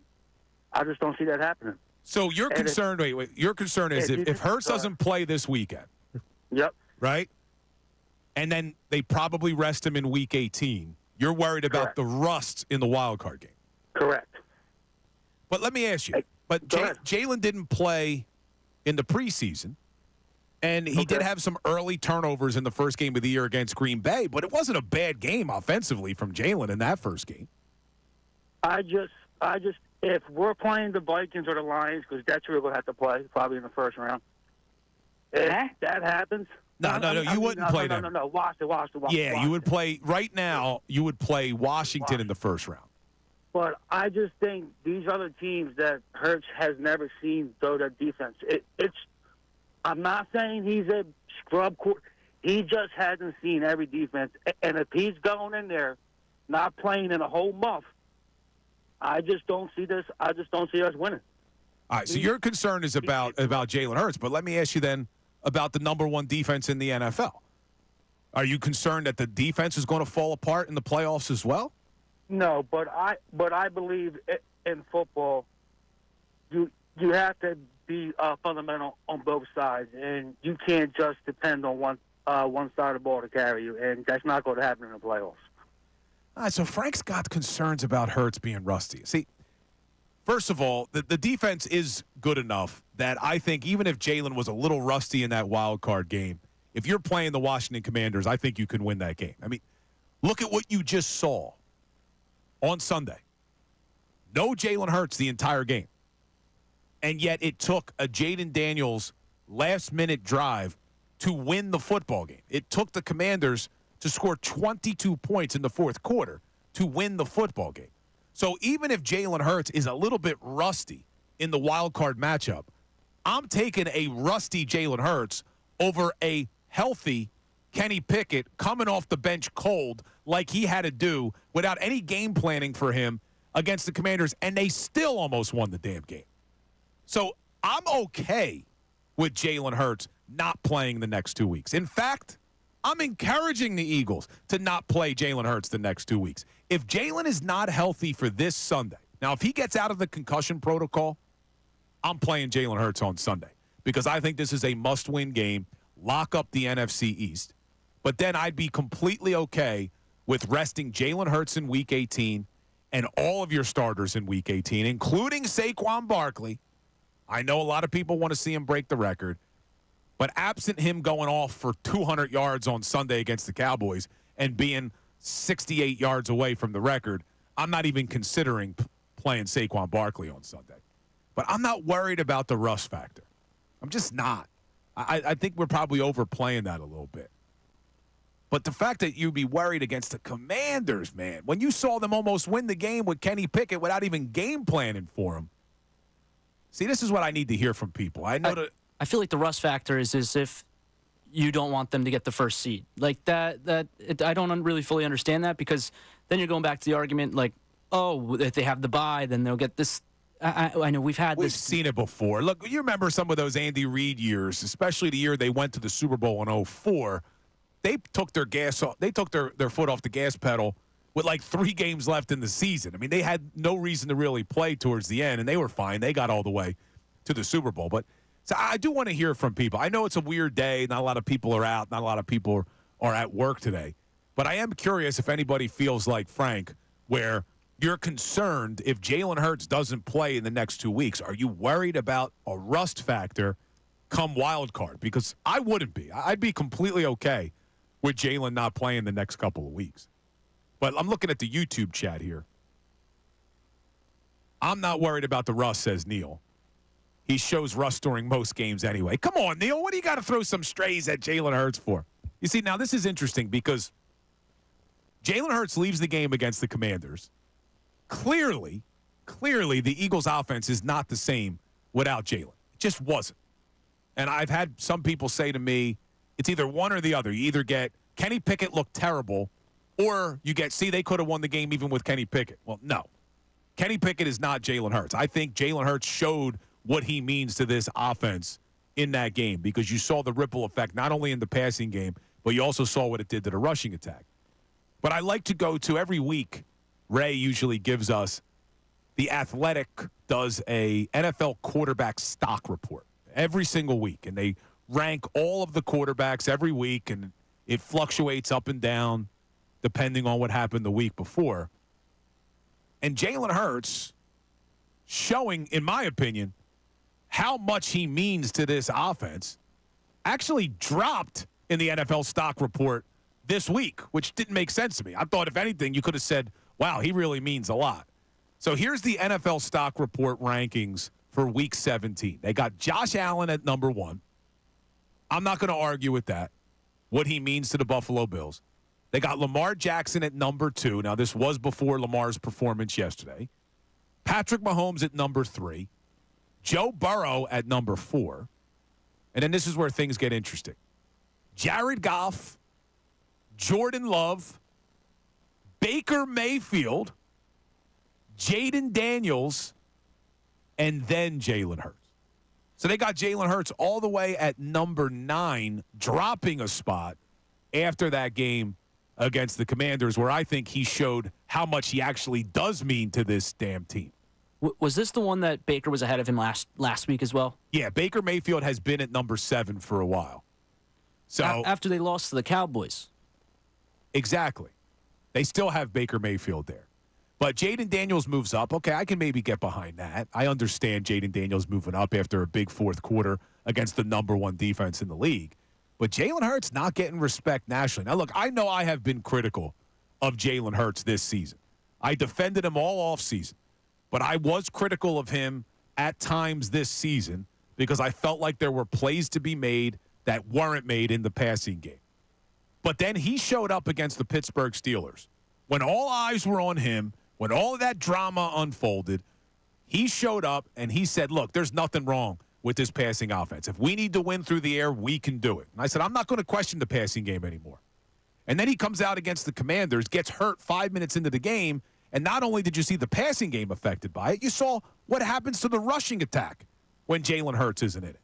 So I think Jalen Hurts has proven over the last 2 weeks, one by playing and one by not playing, how important he is to this Philadelphia Eagles offense. So I don't understand how you put the Baker Mayfields of the world above Jalen Hurts. I just don't get it. But Baker Mayfield may not even make the playoffs after they got upset by the Dallas Cowboys, to your point. Where are they? Let me see here. I want to look at the division odds right now, if they have the Bucs. All right, so Vegas still has the Bucs as the favorites to win that division, even though the Falcons, if they went out, the Falcons got it. So because the Falcons got Washington this week, and then I don't know who they have next week. I believe it's the Panthers after that for Atlanta. Yeah, so I think if the Falcons win out, they got it. But this will be a big game for Falcons Commanders. Tampa has an easier schedule with the Panthers first, and then the Bucs. Then the Saints. Both games are at home for the Bucs. All right, but I'm not worried, man. I am not worried about this Eagles team. I know some people are. I'm going to go to the phones because Larry from Haddonfield is a little bit worried about the Eagles. Larry, what's going on, my man? What's up, fellas? How we doing? Not too bad. Yeah, man. I look at what happened last week with Washington having 5, 6 turnovers, whatever they had, and still coming through with the win. I think that says a lot about how the offense was really struggling when Jalen went out. Because when you get 5 turnovers, you should win going away, in my opinion.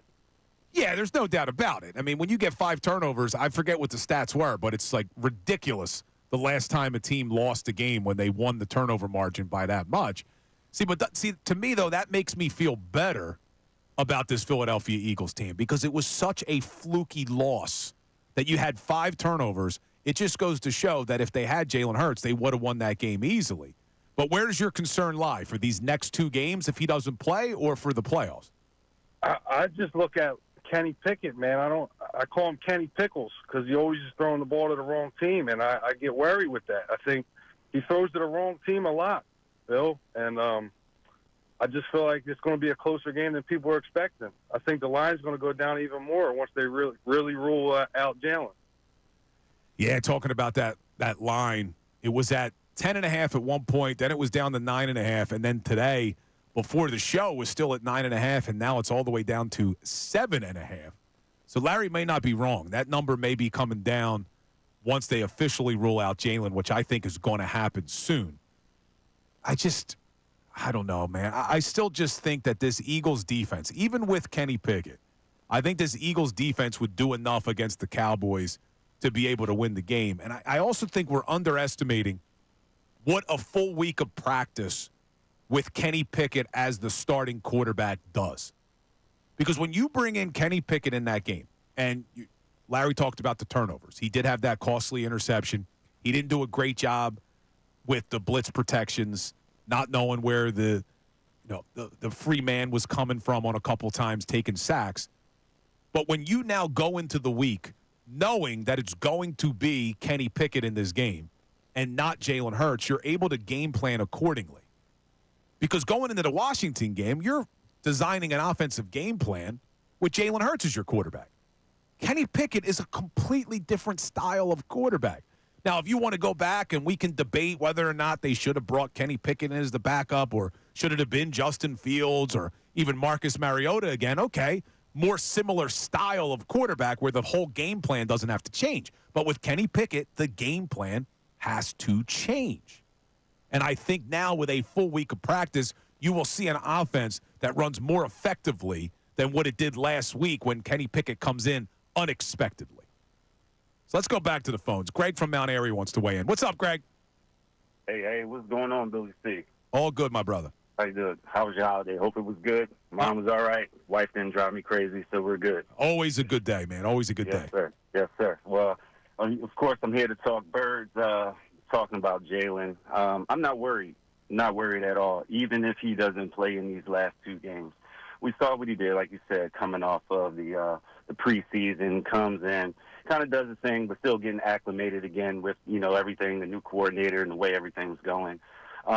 He's had so much time and has done so well over this year. I think that these couple of weeks off won't actually hinder him going into the playoffs.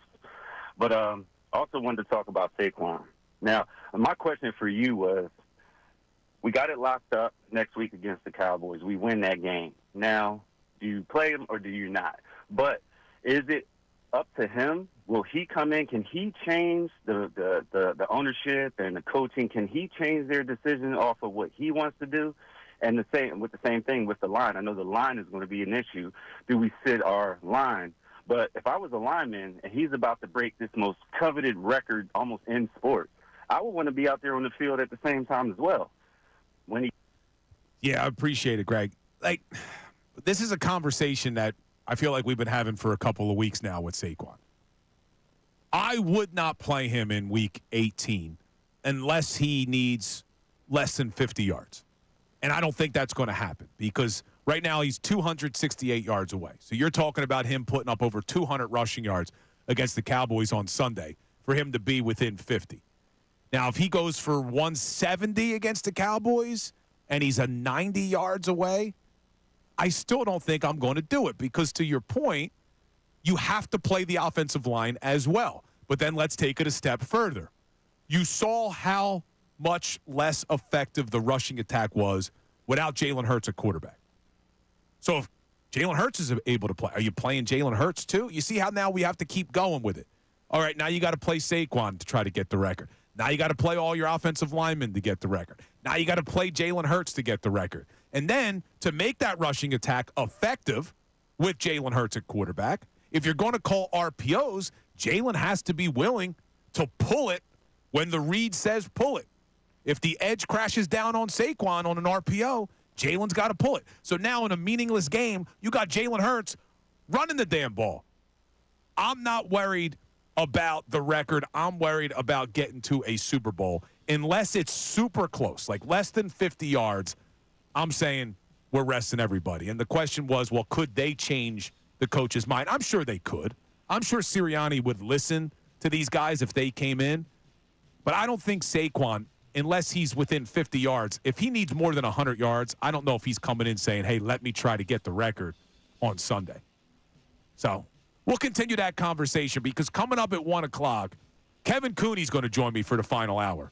So I want to get Kevin Cooney's opinion on that very thing about Saquon Barkley.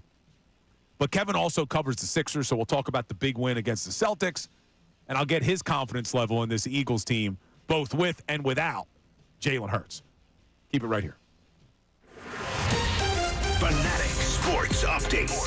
Who will start at quarterback this week? I'm Sean Rodman, and this update is brought to you by Phillies Sports Trips. Join Andrew Salciunas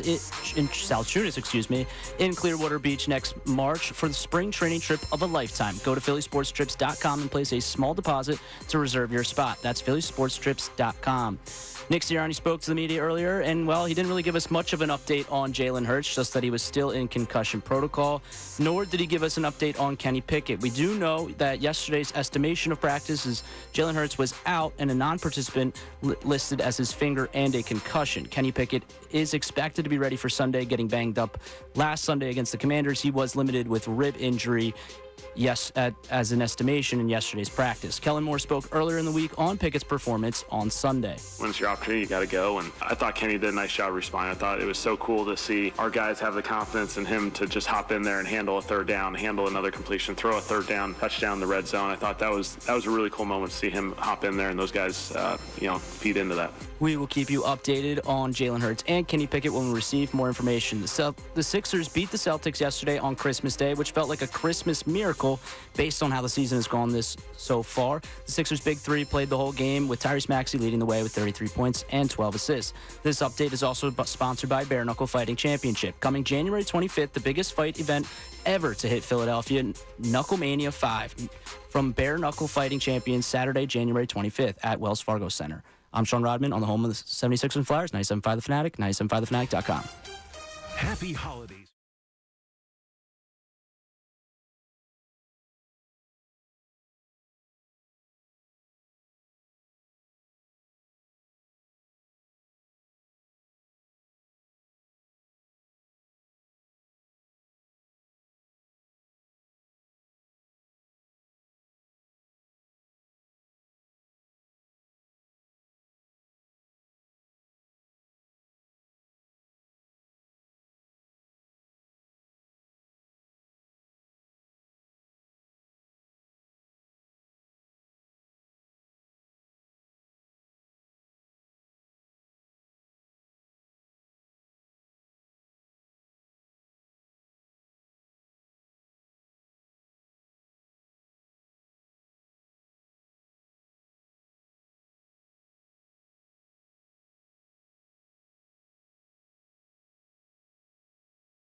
ESPN and WPEN HD1, Burlington, Philadelphia. A Beasley Media Group station.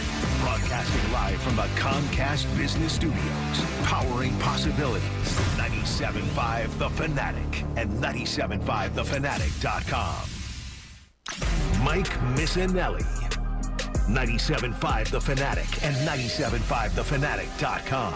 Order in the court. Mike Missanelli Show has been holding court. So much to talk about because it feels like it's been a year since the Eagles collapsed in the fourth quarter against the Washington Commanders. But there's a game on Sunday, and a big game. It's Cowboys Week. Man, Cowboys Week just doesn't have the same impact as it used to have. But I do want to talk about that defense because you're literally talking about the best defense in the NFL. I mean, in this 10-game winning streak before they lose to the Commanders, they held every team to 20 or fewer offensive points, which is impressive in of itself. But then, equally unimpressive, they let the Commanders score 22 in the fourth quarter. They had only given up 8 touchdown passes.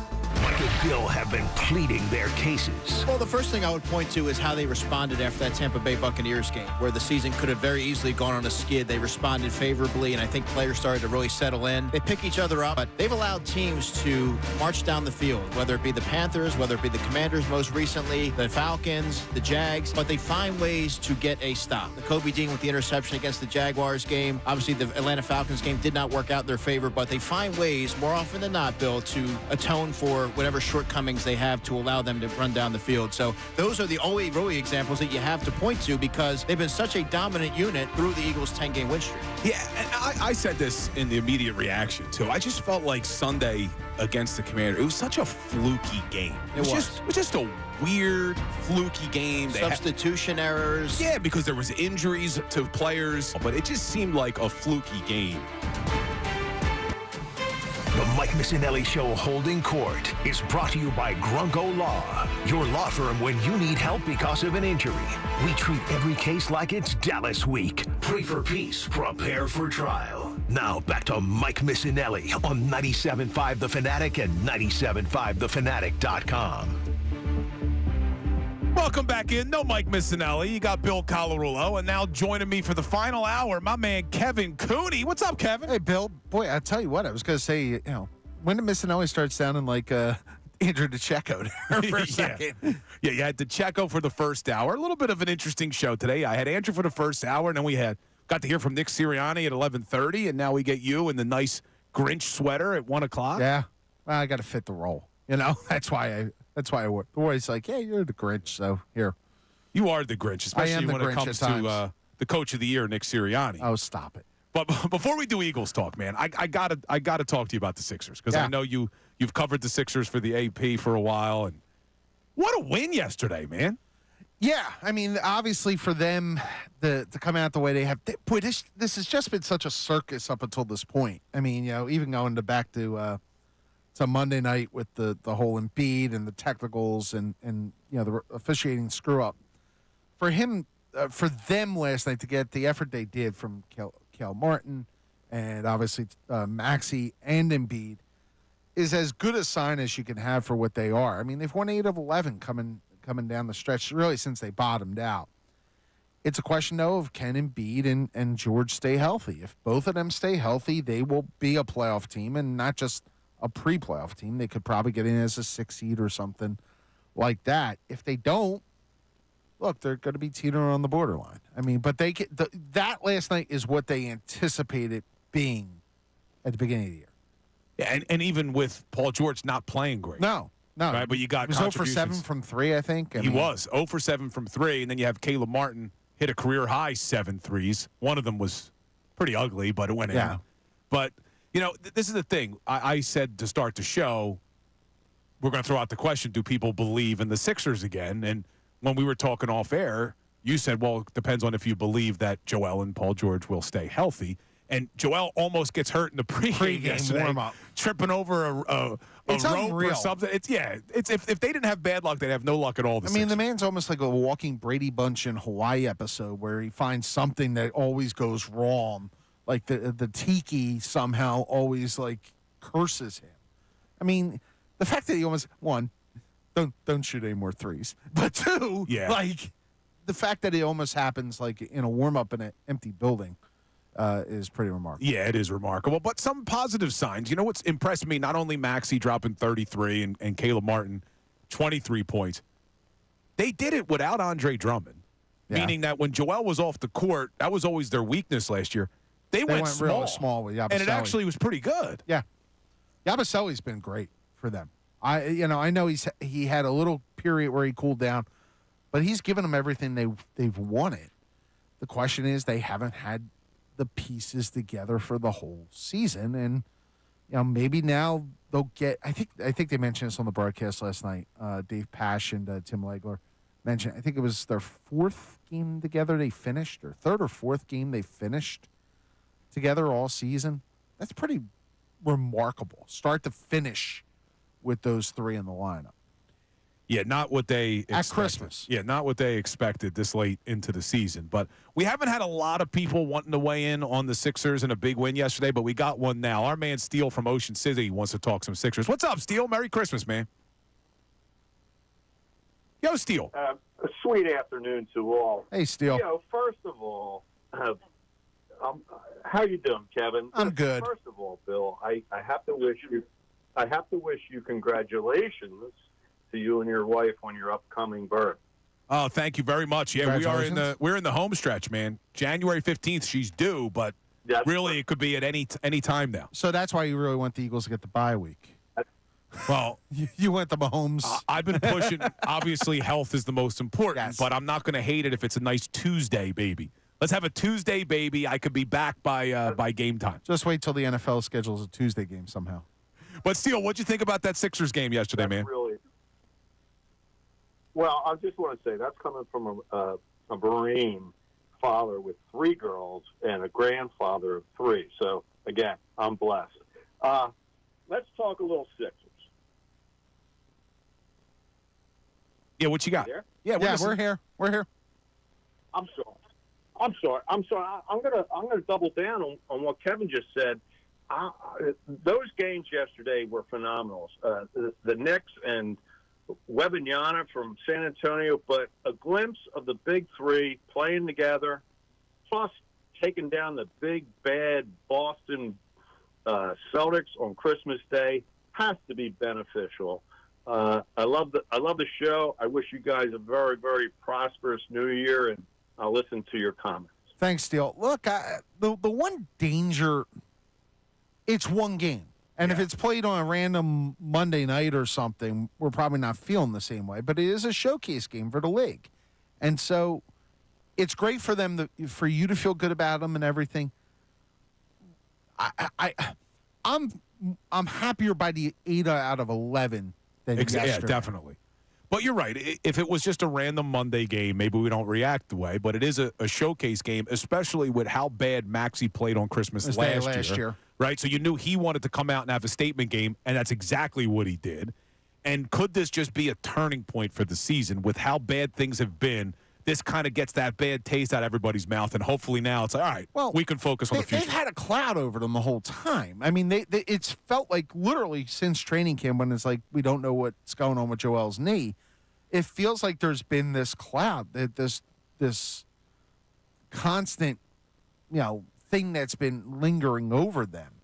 And now, maybe they're starting a little bit of a lift to it. And they go on the West Coast. And normally, Bill, you and I have talked about this in the past. Normally, when they go to the West Coast, when a team from this area goes to the West Coast for one of them holiday trips or something, you hold your breath. The schedule, though, is beneficial because Utah, Portland, you get Sacramento, who's decent. Golden State's not playing well right now. You can get on a run here. And crazily, as bad as this season has been, and you said that dark cloud over them, they're only 3.5 back of Miami for the 6th seed. Yeah, and Miami's going to probably end up having to trade Jimmy Butler. Exactly. So there's a real possibility that, all right, we're out of the play-in, and maybe all the hope and excitement that we had to start the season before it started, we can get back to. Right now, you're looking at them in the next, I think, 3. If they get to a 6 seed, it'll be the Knicks that's waiting for them, and you have another rematch. Yeah, that would be exciting. All right, when we get back, I want to switch gears a little bit, and I want to talk to Kevin about this Eagles-Cowboys matchup because it's looking more and more like Kenny Pickett's going to be the starting quarterback. So I want to talk about your level of confidence if Kenny Pickett has to get the go because it is Cowboys week, even though the juice isn't there. But Eagles talk coming up next. Happy holidays from the Fanatic family to yours. Ho, ho, ho, sports fans. Santa here. Actually, it's...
Missanelli show, but no Mike Missanelli. You do have Bill Colarulo holding down the fort, and my man Kevin Cooney joining me an hour earlier than he needed to because he's going to be doing the best show ever coming up at 2 o'clock with D. Lynham.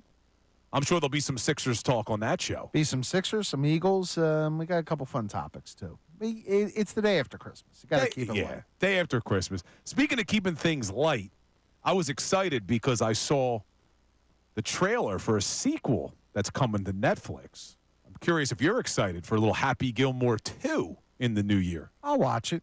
It's on Netflix, so I'll see it. Were you a big Happy Gilmore guy back in the 90s? It was funny. It's not like of the golf comedy movies, it's second behind Caddyshack. Yeah, see, it depends on. Caddyshack is obviously a classic, but me being like 13 when Happy Gilmore came out, I was like obsessed with it. Oh, stop it. Obsessed with Happy Gilmore. Shooter McGavin? Come on. I was in college. Shooter McGavin. I don't need to hear that. Where were you? You were not a Temple guy, right? I started at Temple and then went to work in the business, and then realized about 20 years later, maybe I should finish up the degree. And my wife was working at Drexel at the time, so I was able to finish my undergrad at Drexel and then get my master's at Drexel. Gotcha. All right, so you're a Netflix guy, so obviously you saw the football games yesterday. I saw one. Which one did you watch? I watched the Steelers and Chiefs. Chiefs, man, 15-1. Everybody keeps thinking, oh, man, they're not looking that good. They're not looking that good, but they just find ways to win. Look, I think Buffalo has a shot to go in there and win in a AFC Championship game. I don't give Baltimore that shot because I don't think there's something in Baltimore's DNA that's not right. And honestly, the Steelers kind of revealed themselves over the last 3 weeks. I know it was a brutal schedule, but yeah, they did. It started with the Eagles, but things haven't looked good with the Steelers. But the Chiefs, it's hard to argue because I had been saying a few weeks ago, they're not as good this year. 15-1 is 15-1. Yeah, and next week though, the funny part is Denver may still need that game next week, and they're already clinched for the 1 seed, right? They're clinched for a 1 seed. So at this point, the Chiefs are going to lay down and probably play all their backups, and at that point, that's a ticket for Denver to get in. By the way, I got to say this before we get into the Eagles conversation. The 2 games on Netflix yesterday, including a halftime show, and the other game apparently it was Super Bowl worthy with Beyonce. Okay, you got a game tonight, you got 3 tomorrow on Saturday, and you got 1 on Monday night. Yeah, a little too much. Oh my God, it's overkill. Yeah, I'm with you. But look, I love NFL football. But I'm with you. I think it's too many days. 2 4:00 games on Sunday this week. 2. Yeah, it's too much, man. And I'm okay. You put out an interesting tweet yesterday talking about Christmas Day and saying that it's not the players that you feel for. It's all the workers that have to do it on Christmas Day. And you're right. It's across the board, NBA, NFL. They got to be taken away from their families on Christmas Day, and they're not making millions of dollars like these players are. No, and we don't even know if they're making time and a half at this point. I would assume they are, but you never know. It's just it just felt like overkill to me. It just felt like I didn't need, especially on a Wednesday for the NFL. I thought that's maybe why the Texans Raven games felt sloppy. Apparently. I didn't think either one of those football games were good yesterday, and I think that the NFL is in danger of watering down its product to a point. Yeah, exactly what you don't want to see happen because every single game in the NFL matters. Unlike the NBA where people check out in the regular season, every game should matter in the NFL. I'm with you. I don't need Wednesday football. No. But the fact that they threw it on. If you're doing Wednesday, don't do Thursday then, too. Yeah, because you're right. You have Wednesday, there's a game tonight, you got Saturday, you got Sunday. I don't even like Saturday. For NFL, but I get it. I'm used to it. I'm used to it from when I was growing up. I was used to after the colleges ended, you play the couple Saturday games. But college hasn't ended. Last Saturday you're going up against football. Yeah, you're going up against great playoff. But you have to do it because you were going to play on Wednesday. I hate it, man. I'm with you on that. I hate it. Well, all right, let's switch gears. We'll talk some Eagles with you because there are a few people, and you and I battled in the summertime a lot about whether Sirianni should have come back and all those conversations based off of last season's collapse, right? This is definite. This is my redemption point. Or this is me asking forgiveness. Well, I'm not gonna make you do it yet because there's still a lot of season to play. But on Christmas Eve and Christmas Day, I see a lot of family. And I was blown away by how many people are concerned that the Commanders game was the start of another late season collapse. I'm like, are you kidding me? No. With you had no Jalen Hurts. You had all these fluky things happen on the defensive side of the football with players in and out and ejections and personal foul calls. Now, the reason I brought up what you said this summer is you were a little pessimistic coming in, but you're not seeing a late season collapse. No, I don't see a late season collapse. I will say, I heard you earlier blame the defense for what happened. I blame Pickett, and I blame the offense because there were 4 turnovers with Pickett in the game. They turned him into 6 points. If Jalen Hurts plays in that game's a 20 to 25 point blowout. It's a blowout. However, the reason I said I wasn't blaming Pickett is even though Jalen Hurts wins that game in a blowout, I felt like he did enough as a backup quarterback coming in cold when the game plan is for a completely different style of quarterback. You had the best defense in the NFL, and they let Jaden Daniels score 22 points in the fourth quarter. Yeah, but it was also a point. Well, and by the way, special teams, too, were awful. Terrible in that game. You're spot on with that. But my point on Pickett is, one, his selection on where to throw, the fact that Calcaterra totally disappeared in that game after the first drive. He got very reliant on AJ, and then Devontae obviously across the middle if he catches it. We're not having this conversation. But I just, he is so limited on what he can do. He can't run. He doesn't have a strong arm. I mean, the ball to AJ down at that, he was like the 45-yard bomb. If he leads him out 4 or 5 more yards, that's a touchdown. That's the limitations of Kenny Pickett, and that's where that's the only concern I have. But I'm also not concerned because I know Jalen Hurts is going to be back here. If not this week, then next week or at the start of the playoffs. But you have concerns this Sunday against the Cowboys with Kenny Pickett. Yeah, because honestly, Dallas has played really well the last couple of weeks. What they won 4 or 5, man. What they did against Tampa the other night was impressive. Tampa had everything to lose in that game, because of the fact that they were controlling their playoff destiny. They lose any tiebreaker with Atlanta, and now. Yeah, they got to sweat it out a little bit. Now, they're probably going to get some help if the Commanders win this. I think the Commanders will win this week against Atlanta, so that'll give them the edge back. But, yeah, Dallas is playing better than expected, than you expected, 5 weeks ago. And they're playing for their head coach's job, and it's a little bit – it feels a lot, and I mentioned this to you on the break, it feels a lot like the Arizona game last year. Where then Arizona came in and just – pounded the football. I mean, they ran for over 200. But that team was falling apart. Yeah, they were. But the Eagles, the Eagles team was. Yeah, I don't compare the teams because I think there's nothing comparable. There was a lot going on last season, but it is a little bit concerning that the line against the Cowboys opened up at like 10.5. Then you saw it drop to 9.5.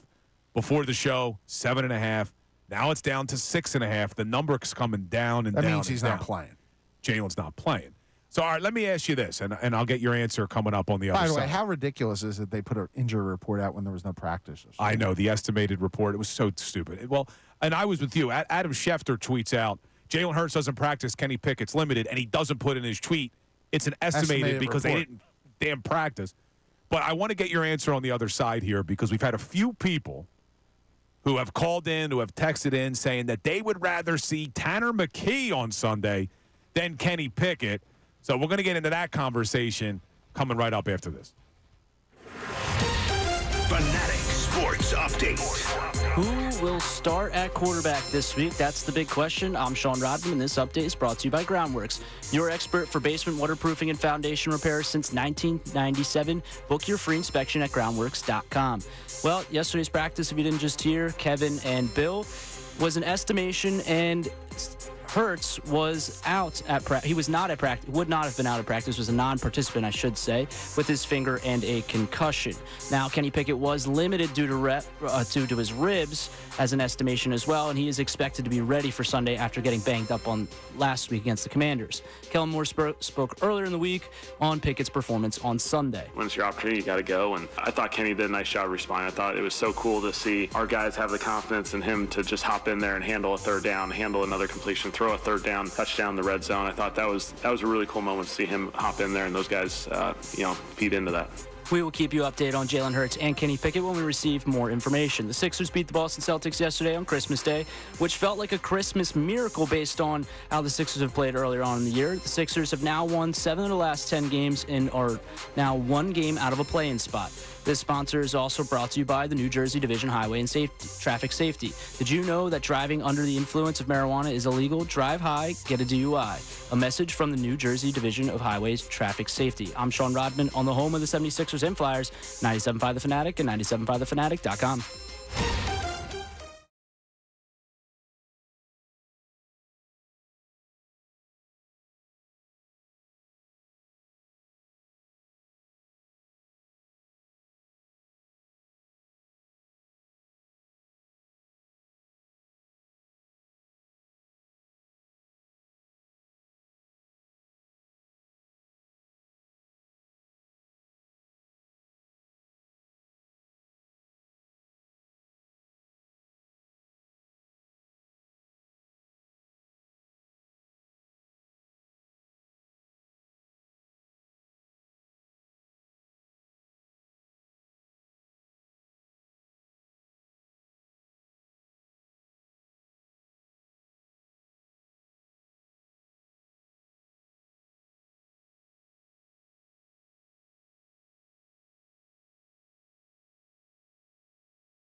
stretch of the Mike Missanelli show today. He had Bill Colarulo for all 4 hours, but Kevin Cooney joining us for the last hour. Sean Rodman behind the glass. Did a little Sixers talk early. A big win for the Sixers on Christmas Day, but it was only one of 82. But just felt a little bit more important because it was a NBA showcase game. And with the way the season started, the fact that they've won 8 of 11, as Kevin pointed out earlier, is a good sign. But we also got a big week for the Eagles. It's Dallas week. It's an important game because if the Eagles win on Sunday, they clinch the NFC East, and most likely the Week 18 matchup won't matter. Unless the Vikings and the Lions both lose this week, Week 18 would not matter if the Eagles beat the Cowboys. Now, that seemed like something that was a foregone conclusion before Jalen Hurts got hurt against the Washington Commanders, that this would be an easy win for the Eagles. In fact, even after that Commanders game, they were 10-point favorites. Well, the line has dropped all the way to 6.5, which is telling us it's probably going to be Kenny Pickett and not Jalen Hurts. But interestingly, a few people have weighed in saying we'd rather have Tanner McKee than Kenny Pickett, Kevin. Now, I would say to those people, what have you seen Tanner McKee do other than play against third-string players in the preseason that would lead you to believe he'd be a better option than Kenny Pickett? But you're not a huge Kenny Pickett guy, so I'm curious where you are on this. I mean, you got to start McKee, or you got to start Pickett, rather, because you haven't seen McKee, and you haven't seen him in a legitimate NFL circumstance where how he would handle pressure and all that. It's asking a lot. I mean, if Pickett can go, you put Pickett in. Now, I will say if Pickett is limited, if the ribs are a problem, if he doesn't look good in practice and everything, you have to think about pulling that ripcord. I do find it interesting they brought Ian Book back in. Domer, by the way, I have to say. I find it interesting because that tells you that maybe they're even worried a little bit about Pickett's injury status at this point. Well, yeah, if Hurts isn't ready to go, they had to have a third quarterback, right? An emergency quarterback. But, yeah, you're right. The ribs are an issue, and you're doing the show this afternoon from 2 to 6. I think we're going to hear from Kenny Pickett, you said. Scheduled to, yeah. So hopefully we'll get a little bit more information. Sirianni spoke at 11:30. Said nothing. Yeah, he did the whole competitive advantage type thing. We're not going to say who's getting first-team reps. Like, come on, man. Just give us something here. Is he in or out of protocol? That's all you have to say. Yeah, well, Hurts is still in the protocol. I'd be surprised. I would be too, but. Well, let me ask, if Hurts gets out of the protocol, do you consider not playing him, or do you play him if he gets out of it? I think you got to play him if he's out of the protocol. I'm with you. I've seen some. With the idea that you don't play him next week then if you win. Exactly. That's why I would do whatever you got to do to win this week. If that means Jalen Hurts is ready and you play him, great, and then you rest him in Week 18. But here's the other question. You're almost creating your own bye at that point. You are creating your own bye. But there's been a lot of talking points that have come up over the last couple of weeks, and now we're finally here, so it means something. A lot of people are weighing in. Do you play Saquon next week if he's close to breaking the record? It depends how close he is to the record or even 2,000. I mean, if he's close to 2,000 yards, you at least got to let him get that. But what's close for you now? Like, how many rushing yards away from Dickerson's record for you to say we're going to roll out Saquon? 40. So that would mean he need to put up over 200 against the Cowboys. Right. Because he's 268 away. See, I think where it becomes a little bit of a tough decision, I'm with you, though. I'm resting Barkley. But if he goes for a $170 against the Cowboys, and now he needs like 90 yards against the Giants. I think also, and look, Sirianni's a player's coach, and that's one of the things that you have always talked to me about him. You would have to listen also to your leadership group. You know, if Lane Johnson, if Saquon, if those guys want to go and give it a half, I wouldn't give it more than a half. But if you want to give it a half against the Giants at that point and let him run and try to get it, then fine. But yeah, if he's 120, no, I'm not doing it. Here's my concern with even if he's 60, 70 yards away. You can't just play him. You have to play the offensive line. And then if you really want your running game to be effective, you probably had to play Jalen. So now it's like I don't see how you can do that. And then if you're going to play Jalen and you're going to call RPOs, well, what makes the RPO effective? The threat of having Jalen Hurts is that +1 in the running game. So you're going to let Jalen pull it and run in a meaningless game against the Giants? No. So I almost would rather, and this may sound crazy. Although, then again, the Giants are that awful. They are that awful. But I almost would rather Saquon has a good game on Sunday against the Cowboys, but maybe he only puts up like 100 yards, and now it's like, all right, he would need 170 in the last game of the season. We're not even going to do it. He's resting. Hurts is resting. The offensive line is resting because the bigger goal is the Super Bowl. Right, I get it. But I also think, even if he doesn't get the record, I do think it's important for him to get over 2,000. I do think getting over 2,000 yards is an important milestone for him. So I would maybe let him do that no matter what. So where's he at now? What does he got? He's got 1838. So if he puts up 150 this week, that would get him to 1988. Yeah. And you would give him a couple carries and say, hey, go get that 2,000. Go get 2,000, have a seat. All right, we'll see how it all plays out on Sunday. But, Sean, we got some texts earlier about Tanner McKee over Kenny Pickett. Now, me and Kevin are in complete agreement. Andrew DeCecco, who's here in the first hour, was also in complete agreement. You go with Kenny Pickett. He's got starter experience. He's actually 14-10 in his career, which is crazy. I mean, granted, he played with the Steelers and Mike Tomlin, but that was a tough division. He has experience winning football games in the National Football League, but there are people who would go with Tanner McKee on the text board.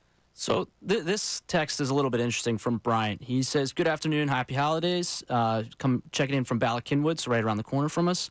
He says, I'm not worried about the upcoming game against Dallas. I'll take the Birds roster with a backup quarterback versus Dallas with their backup quarterback. Also, I want to see Tanner McKee if Pickett struggles. Honestly, I think he'll outplay Pickett if given the chance. Yes, I don't know where you're basing that on. Week 4, week 5, I would say, yeah. Week 17, I'm not getting into.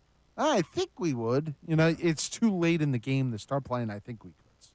Yeah, I agree with you. Hey, look, maybe. That being said, I will say one offseason goal for this team: get a backup quarterback that kind of does the same style as your starting quarterback. Well, see, that's where it goes back to in the offseason when they made the trade for Pickett. A lot of people thought they should have went with Justin Fields because a similar style of quarterback. By the way, Mariota was that guy last year. And Mariota was that guy last year. But now you have Kenny Pickett next year.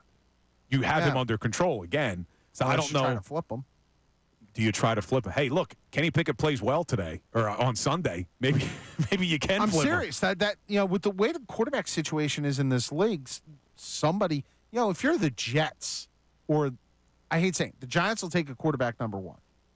Yeah. Would Kenny Pickett not be a good roster filler spot? Like a nice bridge to your draft pick type of thing. It's not a bad idea. It's interesting because you just brought up the Giants picking number 1. This is another reason why I want to see the Eagles win on Sunday against the Cowboys, rest all their starters. Hopefully the Giants beat you in Week 18. Let them ruin their draft status. The Giants are not going to ruin their draft status. They wouldn't want to, but the players, man, they do their own thing. They're going to play hard in that game. Those players will play tough. That bus will be running.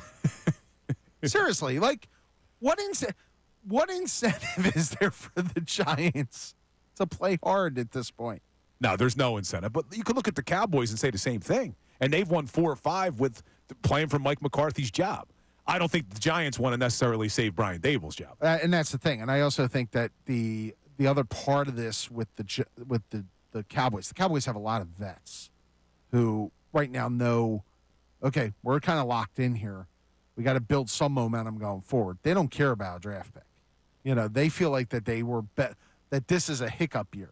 For the Giants, they know it's a complete overhaul. And the Cowboys have Dak. They extended his contract, so they're all set. So I want to ask you something about Nick Sirianni, but before I do, our 1 o'clock hour brought to you by Ferguson HVAC Lyon Conklin. Attention HVAC contractors for equipment, parts, and supplies for every heating and cooling job. Visit one of Ferguson's counter locations in Bensalem, King of Prussia, Pennsauken, or Westchester. So earlier in the show, I was talking about the Jeff McClain report on his podcast, Uncovering the Birds, about the altercation between Sirianni and Ertz. And now it's becoming, I see it, it's everywhere. It's on Pro Football Talk. It's all over Twitter. So apparently, after the game, Zach Ertz went over to Nick Sirianni to shake his hand. Sirianni was in no mood. They had just blown a fourth-quarter lead. So instead, Ertz gave him a high five.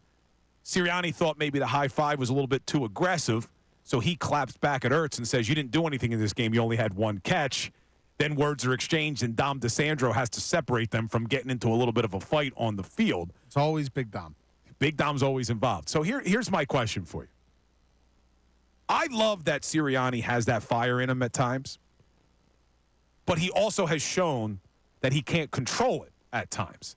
And now you're dealing with a defense that just showed against the Washington Commanders that they may have some issues controlling their emotions. Chauncey Gardner-Johnson gets ejected. 2 weeks in a row, Jalen Carter has bad penalties. And I know the one against the Commanders was a little bit ticky-tacky, but he has that reputation. And let's also remind people, the defensive coordinator who would be a buffer between the defense and the head coach is up in the booth. He is not on the sideline. That's why you saw Clint Hurt, the defensive line coach, step in. So, I mean, do you have any concerns? Because if I'm an opposing team, okay, if I'm an opposing team in the playoffs, what I'm telling my team, try to get under their skin. This team, this defense, they can't control their emotions. Get under their skin. Talk trash. Get to the limit so that they retaliate and you get them to cross the line. Do you have any worries about that come playoff? Yeah, I do, because of the fact that Jalen Carter has taken the 2 personal foul penalties the last couple of weeks. Whatever you want to say about Gardner-Johnson and whether he should have been tossed out for the verbal stuff the other day or whatever, once he gets the first personal foul, he's got to back off. He's just got to back off, and he's got to watch himself. And by the way, Gardner-Johnson also got beat on the first touchdown as well. So let's not make it sound like C.J. Gardner-Johnson's a reliable thing here. Yeah, I worry a little bit about that type of a discipline issue and an ill-timed penalty coming back and haunting them in the playoffs. I don't think you can't be worried a little bit about that. But they are really talented. They're a really good defense. Zach Baun and Nakobe Dean and the middle of the line, I thought played great even last week. I thought they got enough pressure up the middle on Daniels. The problem was they were not getting anything off the edges, and that allowed Daniels to have some open lanes. They're really good, and as long as they don't shoot themselves in the foot, they're going to be fine. Yeah, see, that's the thing. It's such a fine line, though, because I do worry about the head coach who keeps tripping over himself, though, with these little incidents. It's like they should have a sign on his door, X amount of weeks without an incident that brings on national attention. Like they do at the factories and stuff. 5 days without an incident. But see, here's the thing where it is this fine line, because I talk about this a lot. You go back to the 49ers game last year, and they didn't have that type of attitude on their defense. So the 49ers came in, and they just dominated that defense physically. They talked trash. Nobody was willing to step up to anybody. And now you do have those type of guys, but it's just walking that fine line. You can't hurt your team with penalties. No, you can't. I will say the other part, too, and this is on the Sirianni thing. He doesn't know Zach Ertz he wasn't the head coach here when Ertz was here. Okay, yeah. Ertz got traded in Doug's last year, correct? I believe it was Sirianni's first year. Was it Sirianni's first year? But he got traded in the season that year. Because Sirianni was asked, I guess, the first time around, about the Commanders, about seeing Zach Ertz and the veteran and that kind of thing, and he said nice words about him that time around. Dude, but he only played. If you're mad, go shake the coach's hand and get the hell off the field. He played 6 games for Sirianni in 21, and then they traded him to Arizona that year. So there wasn't a lot of history there. But, look, Sirianni apparently got on a Zoom call and apologized to Zach Ertz. But what number apology is that for this year? Yo, all they do is win, though, Kevin. Come on. I know. I get it. All they do is win. But I said something earlier, and I just don't need the apology with it. And this kind of ties into your topic for your show coming up at 2 o'clock. I said something earlier. The YouTube chat attacked me. I said, but Sirianni's got to know Zach Ertz is an Eagles legend. And people in the chat said, Eagles legend, ? And I know you're doing people who belong in the Hall of Fame, Philadelphia Hall of Fame. Well, no. Like their sports Hall of Fame. Oh, their sport. Okay, I thought you meant Philly Hall of Fame. Ertz is not. Ertz is a Ring of Honor guy. Ring of Honor. But would you describe Zach Ertz as an Eagles legend? He caught the biggest touchdown pass in the history of the organization. Yeah. Exactly, man. And you look at some of these stats for Ertz. These are like back-to-back seasons. He went 75 catches, 78, 74, 116, 88. I mean, like that stretch of seasons in there where he also has a Super Bowl and, like you said, the biggest touchdown in Super Bowl Eagles history. He's an Eagles legend, man. He's their last reliable tight end.